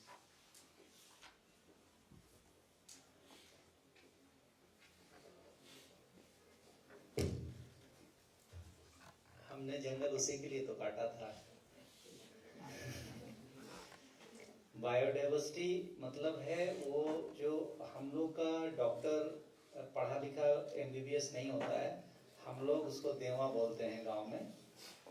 वो जो जड़ी बूटियों का जानकार होता है. एक तो अभी हम बोले कि जो गाय चराने के लिए जाता है उसके पास बहुत सारा नॉलेज है. हमारा तो स्वास्थ्य वही है, वही हमारा स्वास्थ्य केंद्र है, जंगल ही. तो वो अगर डिस्टर्ब होता है तो उसके लिए हमने उन चीज़ों को काटा जो हमारा उस स्वास्थ्य केंद्र को डिस्टर्ब करा था। तो आदिवासियों का स्वास्थ्य एक्चुअली वहाँ पे एक एग्जाम्पल हम बताते हैं, आप बता दिए तो देखिए, ये 2012 में यूनिसेफ का एक प्रोग्राम था और उसमें ये हम लोग को पूछा गया था कि भाई आदिवासी लोग हेल्थ सेंटर में क्यों नहीं आता है, और आयरन के गोली बांटा जा रहा था कि आयरन का गोली खाइए और ऐसे ऐसे। तो मैंने उसमें सवाल किया था कि साइंस कब शुरू हुआ, मुश्किल से 200 साल पहले, जिंदगी उससे पहले भी थी, उसमें आयरन का गोली भी नहीं था। तो मैंने उन लोगों को बोला, देखिए मुनगा साग के बारे में मैंने बताया था कि मुनगा साग में उसमें कार्बोहाइड्रेट है, प्रोटीन है, कैल्शियम है, विटामिन ए है, विटामिन बी कॉम्प्लेक्स है, ए मतलब 1 2 3 6 9 ऐसे करके कई सारा है। गाजर से 4 गुना ज्यादा विटामिन ए है, संतरा से 7 गुना ज्यादा विटामिन सी है, आयरन कंटेंट आपका पालक से 21% ज्यादा है, ऐसे का गाजर दूध से 4 गुना ज्यादा प्रोटीन है, ऐसे करके अभी तो पूरा आपका रिसर्च है। तो हमारे लिए अब भाई, अब यहाँ से आप जाके एक टाइम में अब हमको आयरन का गोली दे दे रहे हैं उसमें साइड इफेक्ट के साथ, आप क्यों नहीं वो मुनगा साग घर घर में लगाने के बाद बोलते हैं। तो आदिवासियों का स्वास्थ्य प्रणाली वो प्रकृति पे पूरा तरह निहित है, बस फर्क ये है कि हमको आपने इधर से फोर्टिफाइड चावल बना के उधर हमें दे दिया और हम कमजोर हो गए, बोलते आ जाओ हमारा हॉस्पिटल में। हमारा पूरा तंत्र है वहाँ, बस उसको समझने की जरूरत है। यहाँ काफी लोग हैं, तो पूरा प्रकृति अपने को बैलेंस करने के लिए सब कुछ वहाँ पे है। इसका भी अपना महत्व है, लेकिन हमको समझना होगा दोनों के बीच में बैलेंस करना बहुत जरूरी है। जो इंडिजिनियस नॉलेज को आप सिर्फ ये जंगली जड़ी बूटी कह के आप नकार नहीं सकते, वो विदाउट साइड इफेक्ट है। मोर देन 300 बीमारी का इलाज है मुनगा साग में, 81 तरह का इंग्रेडिएंट्स है उसमें। ये मैं नहीं बोल रहा हूँ, आप रिसर्च करके देख लीजिए अभी ऑनलाइन में। तो इतना इनरिच हम खाना खाते हैं और हमको बोलता है आयरन की गोली खाओ। तो स्वास्थ्य के लिए हमारे पास ऐसा बहुत सारा चीज है, लेकिन दुर्भाग्य है कि तथाकथित हम लोग पढ़े लिखे लोगों ने हमको उस जंगल से निकाल के हम लोग शहर में आप लेने का कोशिश किए, तो हम बीमार शुरू हो गए।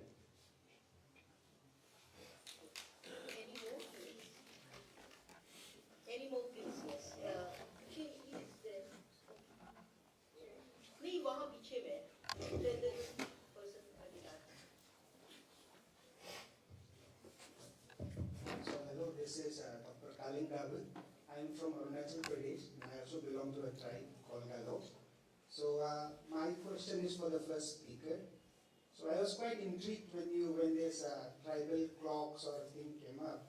So I just wanted to know the concept of it, as to from where this concept came out, and also why it is like it's needed to be represented in the social cultural space. Because this time itself is it's a bit alien to the tribal world, because it's not us that we have given this time or clock. No? So I would like to know more about it. Time constant के कारण मैं थोड़ा सा ठीक से sum up नहीं कर पाया था तभी। एक तो ऑब्जर्वेशन आई हैव एक्सप्लेन कि कल्चर को ये सब चीज हमने देखा, ऑब्जर्व किया, सब चीज प्रकृति ऐसे घूमती है, पानी ऐसे होता है, सब कुछ ऐसे होता है। अब हम इसमें बताते हैं, जब सब कुछ ऐसे हो रहा है फिर घड़ी ऐसे घूम क्यों रही है। तो मैंने उसीलिए उस घड़ी का डायरेक्शन बदल दिया। लेकिन आपको समझना होगा आज के डेट में जितने भी अब हम साइंटिफिक ये में जाते हैं, बिजली का उत्पादन होता है डायनेमो से, उसका कॉइलिंग कैसे होगा, वो राइट टू लेफ्ट ही होगा, लेफ्ट से राइट से आपका बिजली पैदा ही नहीं होगा। ठीक है, जो ट्रैक एंड फील्ड है 800 मीटर 1500 मीटर दौड़ा दीजिए इसे, अब देख लीजिए क्यों। This is because of the pseudo force. ये जो पृथ्वी अपने एक्सिस पे ऐसे घूम रही है, तो आप जैसे किसी रोड पे आप घुमावदार रास्ते पे आप घुमाइए ये को, आप ऐसे घूमेंगे तो आपको कोई नहीं धकेलता है, लेकिन आप इधर धकेला जाते हैं, that is called pseudo force. तो पृथ्वी भी सब ऐसे घूमती है, तो अगर हम इसके विपरीत कुछ करेंगे तो वो एक्स्ट्रा स्यूडो फोर्स आपको डिस्टर्ब करेगा, इसीलिए आप ट्रैक एंड फील्ड ऐसे नहीं दौड़ सकते हैं। तो आदिवासी का सारा कल्चर ऐसे ही है जो प्रकृति के अनुसार है, नाचना गाना और जितना भी रिचुअल्स है सब ऐसे ही है। तो ये प्रकृति के संस्कार और संस्कृति को फॉलो करता है। तो ये हमारा डायरेक्शन है। और मॉडर्न जो लोग हैं वो अपने संस्कृति को ठीक से समझता नहीं है, जानता नहीं है। तो उन लोगों के बीच में एक साइंटिफिक प्रोडक्ट को सामने लाने के लिए मैंने इसको घड़ी को दिशा पलट के आपके सामने रख दिया, बस यही है। I hope you got it because he was speaking in Hindi. Understand? Oh, you get? Yes. Okay, fine. Any other questions? Hello. Yeah, this question is again from Mr. Mukesh. It is better you keep standing out there. My question to you is, you said about the cloud burst. I'm out here. Yeah. You said about the cloud burst, and many people die except the tribals.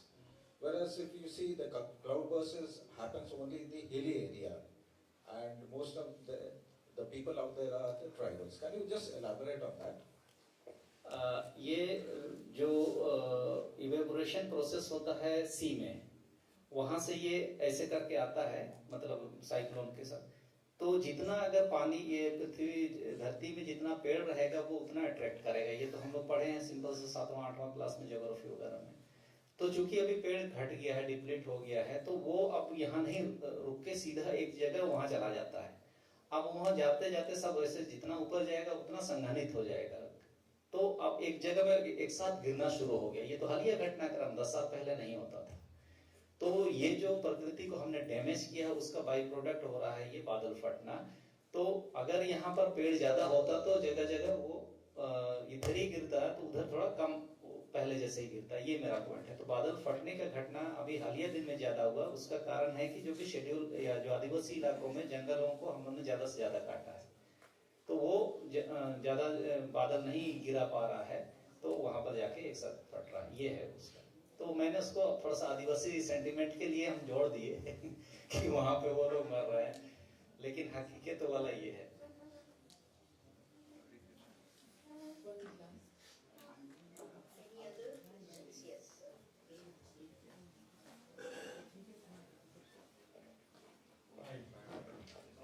Hi, my name is Tom Davis. I'm from Ireland. I'm doing a PhD on Indigenous ideas of peace. And when I've been looking at Adivasi ideas of the environment, and really speakers 2 and 3, you talk about how do you get rid of how do you rebuild confidence in Adivasi ideas? Because in fact, some people in the West are realizing that this is what we have to do. There's climate destruction around the world.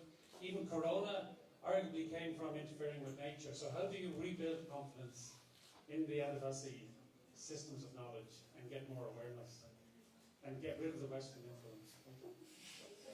Either 2 or 3, I think, for talk. Well, Deepika and Aisha, you touched on this a little bit.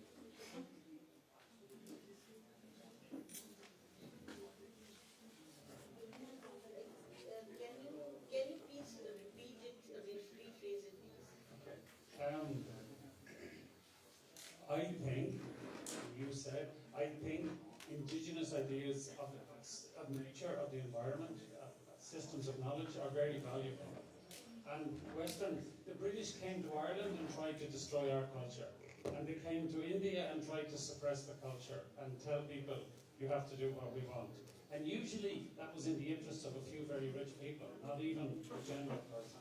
So in what ways can Adivasi people share their knowledge? How can we rebuild confidence in Adivasi knowledge and increase awareness? Any suggestions? I think confidence of a particular tribe basically can be built if it is presented from within rather than from an outsider. Because it is a matter of representation coming from within, which will actually give the clear picture of the understanding, the knowledge, the philosophies.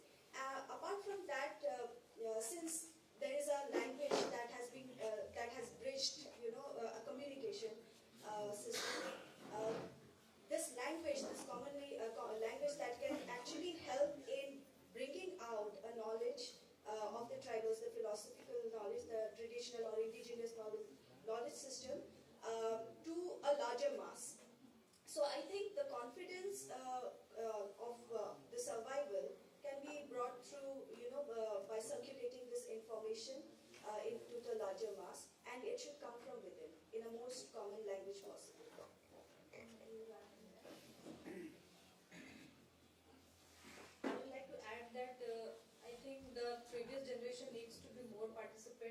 towards making the younger generation aware of their knowledge system about their language, because I personally was not able to learn my own language through the generational gap.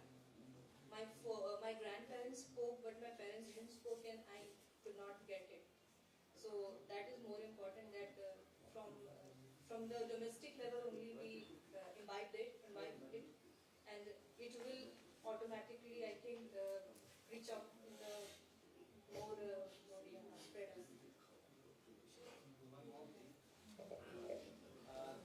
Actually, whatever the arrangements given by government, like the health system or the development, these are actually, or the whatever schooling and something, these are actually the alien arrangements for us.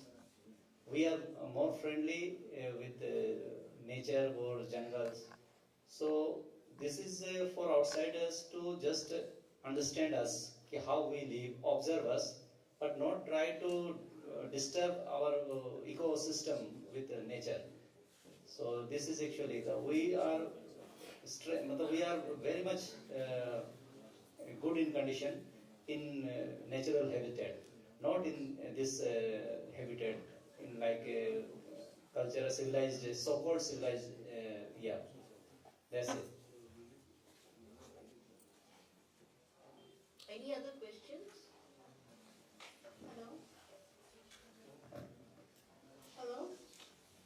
I'm Dr. Anjula Rangara, and I just have, I do not have any question, few observations, and I can completely relate with Deepika and Aisha.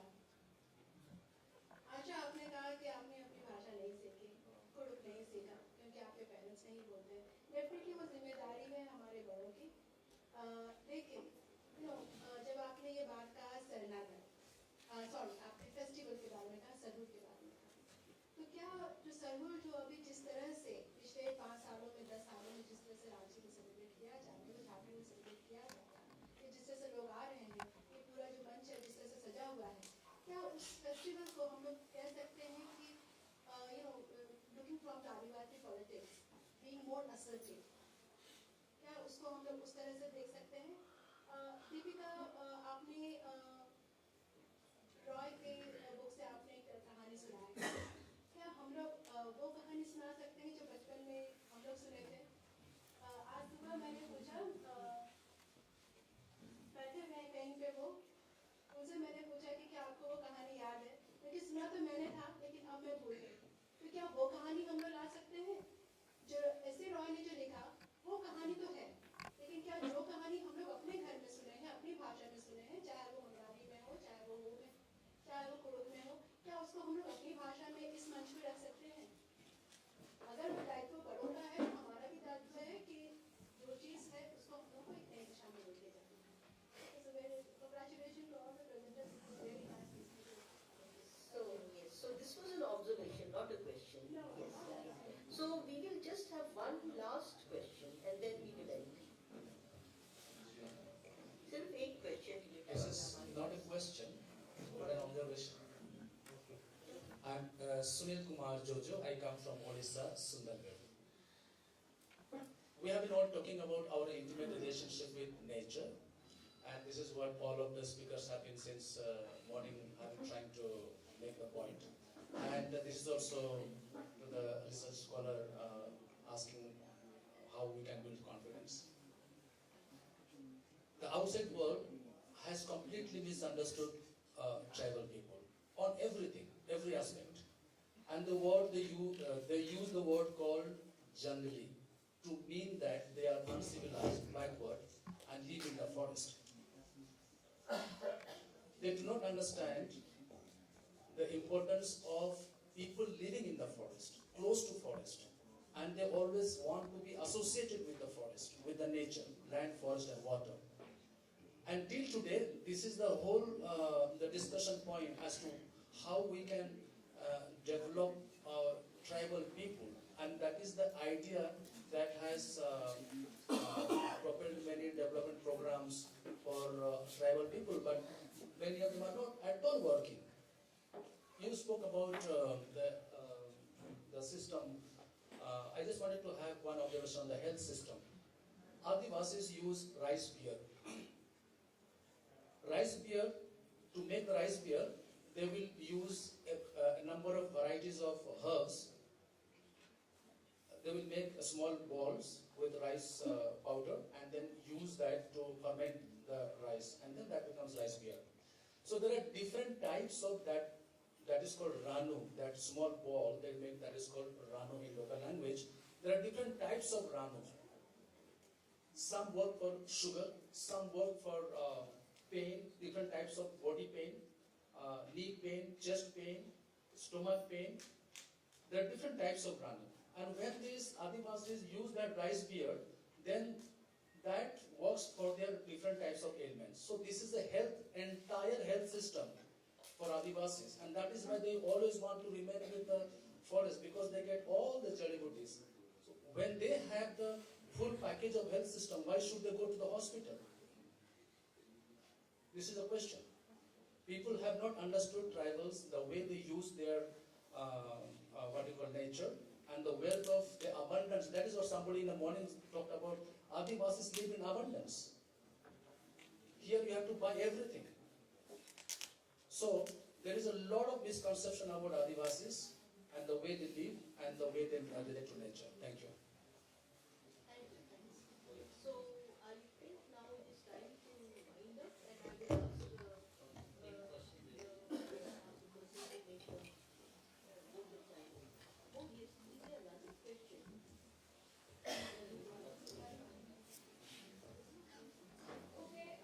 if no one is asking, that is the last question. That is the last question. Yeah, I have it. So I'm from Bihar. My name is Priyanka Bhatia. I'm a research scholar at JNU, German Studies. हमारे बिहार में एक concept आया था 90s के दौर में. It was called चरवाहा विद्यालय, जो ऐसे लोगों के लिए था जो जानवर चराने जा रहे हैं, जो बच्चे चराने जा रहे हैं, पर उनको वो सुबह 9 से 2 वाला जो स्कूल होता है, 9 से 3 वाला, वो स्कूल अटेंड नहीं कर सकते, वो अफोर्ड ही नहीं कर सकते, क्योंकि उनको घर भी देखना है, जानवरों को भी देखना है. तो जब हम शिक्षा पद्धति की और शिक्षा प्रणाली की बात करते हैं, तो यहाँ पर हम वो कोर्स, फिक्स करिकुलम, यही सारी चीजें देखते हैं. तो इसका बहुत निगेटिव दुष्प्रचार भी किया गया कि कैसे ऐसा स्कूल संभव हो सकता है जिसमें बच्चा जब चाहे जब जानवर चलाने जाए और वहाँ पे कोई टीचर बैठा है उसको पढ़ाना शुरू कर दे. ऐसी चीजें मुझे नहीं पता ऐसा कॉन्सेप्ट कहीं और है कि नहीं, पर आपका इस पे क्या टेक है, मुझे बस वो जानना.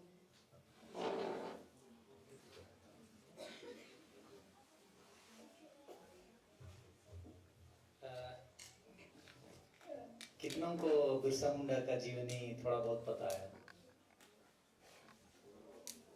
बिरसा मुंडा का जीवनी अगर आप पढ़े हैं तो उनकी जीवनी का जो शिक्षा वहीं से शुरू हुआ है. गाय बैल चराने के नाम पे जो वो थोड़ा फील्ड में निकलते हैं, तो उस शिक्षा को हमें शिक्षा के रूप में लेना है, ना कि हमको ये गाय चराना कोई गलत चीज है. मैं जब इंटरनेशनल फोरम में सरना का रिप्रेजेंट किया था 2011 में, तो यही गाय चराने वाला का ही मैंने एग्जाम्पल दिया था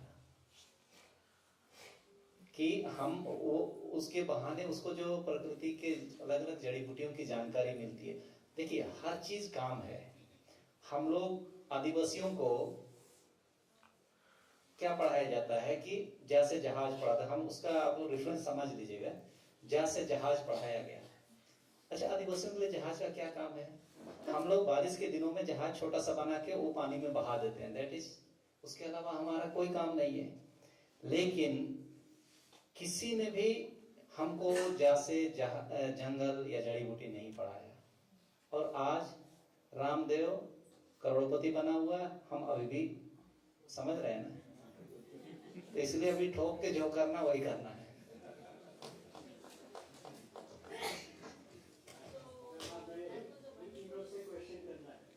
पहले तो क्लाइमेट चेंज, मुझे याद है कि जब हम छोटे उस समय क्या होता था कि हमारे जो एंसेस्टर्स थे, पूर्वज थे, वो बोलते थे कि बेटे कि ये जून आ रहा है, इस समय से मिड जून से बारिश शुरू होगी और वो चलेगा आपका सितंबर. भादों को बोलते थे कादो, जब आदमी टीचर हो जाएगा फिर सितंबर तक जाता था. लेकिन आज ये जो है मिड जून से कोई बारिश नहीं होती. अब सारा वो शिफ्ट हो गया। उसी प्रकार पहले जब मैं दिल्ली में आया था 11 ये उसके पहले, तो क्या होता था कि यहाँ खूब ठंड लगती थी। ये आपके नवंबर में, अक्टूबर के मिड से शुरू हो जाता था, नवंबर में, फिर दिसंबर में। अब ये उल्टा हो गया, अब जनवरी तक जाता। ये सारा ये क्लाइमेट चेंज प्लस दो चीज है, ग्लोबल वार्मिंग भी है, उससे भी काफी ये हो जाता है।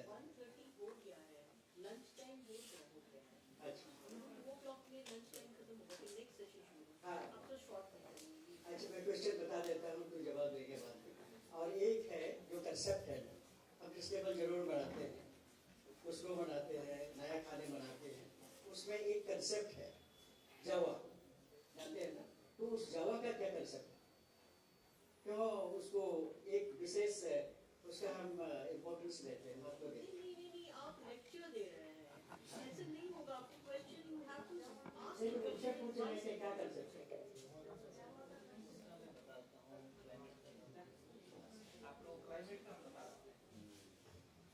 क्लाइमेट चेंज का उसका असर मैंने एग्जांपल दिया, लेकिन डिटेल में नहीं। मैंने कुसुम का एक बार उदाहरण दिया था। कुसुम का जो फल होता है उसमें 3 बीज होता है। अगर 3 बीज हो गया तो आपके हिसाब से उस समय में बारिश हो चुका होगा, होगा ही। आज के समय में अगर आप जंगल में जाएंगे, कुसुम का बीज देखिएगा, सबसे पीछे साइड का एक ही बीज होता है। इसका मतलब वो लेट बारिश होगा। तो ये प्रकृति दिखा रहा है कि लेट बारिश आ रहा है। अगर उसमें 3 बीज होगा तो आपने जैसे बोला उसी समय से बारिश होगी। 2 बीज होगा, थोड़ा सा पीछे बारिश होगा। अगर 1 है तो सबसे, ये तो हम लोग का नॉलेज इन लोग को ज्यादा पता है। तो अभी 1 ही बीज आ रहा है आज के डेट में, इसीलिए ये वो अपने आप जो प्रकृति दिखा रहा है कि बारिश पीछे जा रही है। हम आप नहीं जानते हैं, तो हम लोग को तो पता है, हम लोग तो आजकल पीछे ही अपना फसल लगा रहे हैं। तो क्लाइमेट चेंज को हम लोग वहां प्रेडिक्ट करके या समझ रहे हैं, तभी हम लोग पीछे खेती कर रहे हैं। अगर वो बीज अगर पूरा होता तो हम पहले खेती कर लेते हैं, जो पहले जमाने जैसे। तो वो नेचर का चेंज को प्रकृति एडॉप्ट कर रहा है, हम लोग नहीं कर रहे हैं। हम लोग इधर मौसम विभाग की ओर ताक रहे हैं। I extend my heartfelt gratitude to our sponsors, USAID, Anamaya and Pyramid Foundation for sponsoring this event.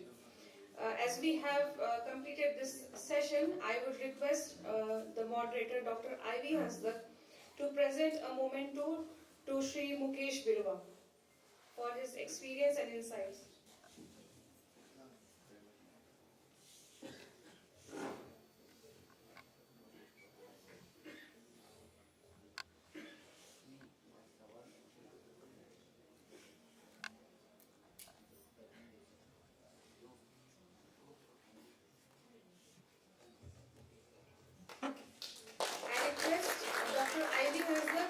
To present a certificate and memento to Deepika Elizabeth Lakra for her deliverance. And I request Dr. Ivy Hansdak to present a memento and certificate to Aisha Jennifer Tilki for her speech.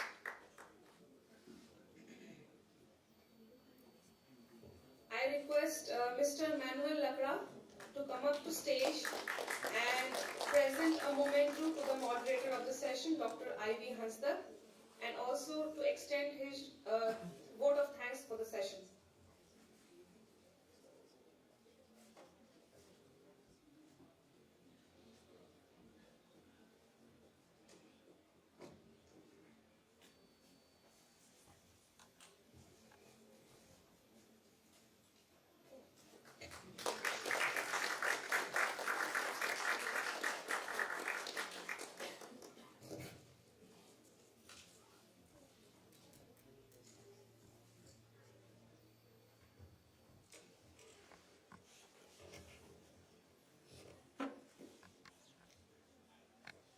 Thank you.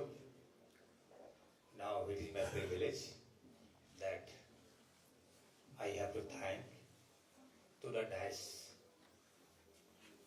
First of all, I want to thank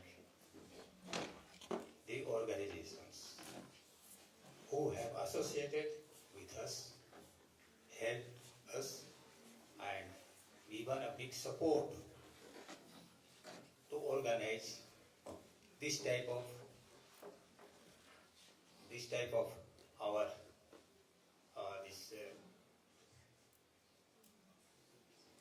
this type of our this what we can say, the knowledgeable presentation.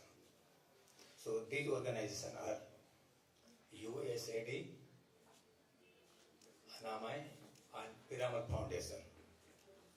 I hope you will give a big clap to these organizations. Now the chance is there. The guests who have given us a big knowledge. First of all, I want to thank Mr. Mukesh Birwa, who has given us a big knowledge. I think the tribals are,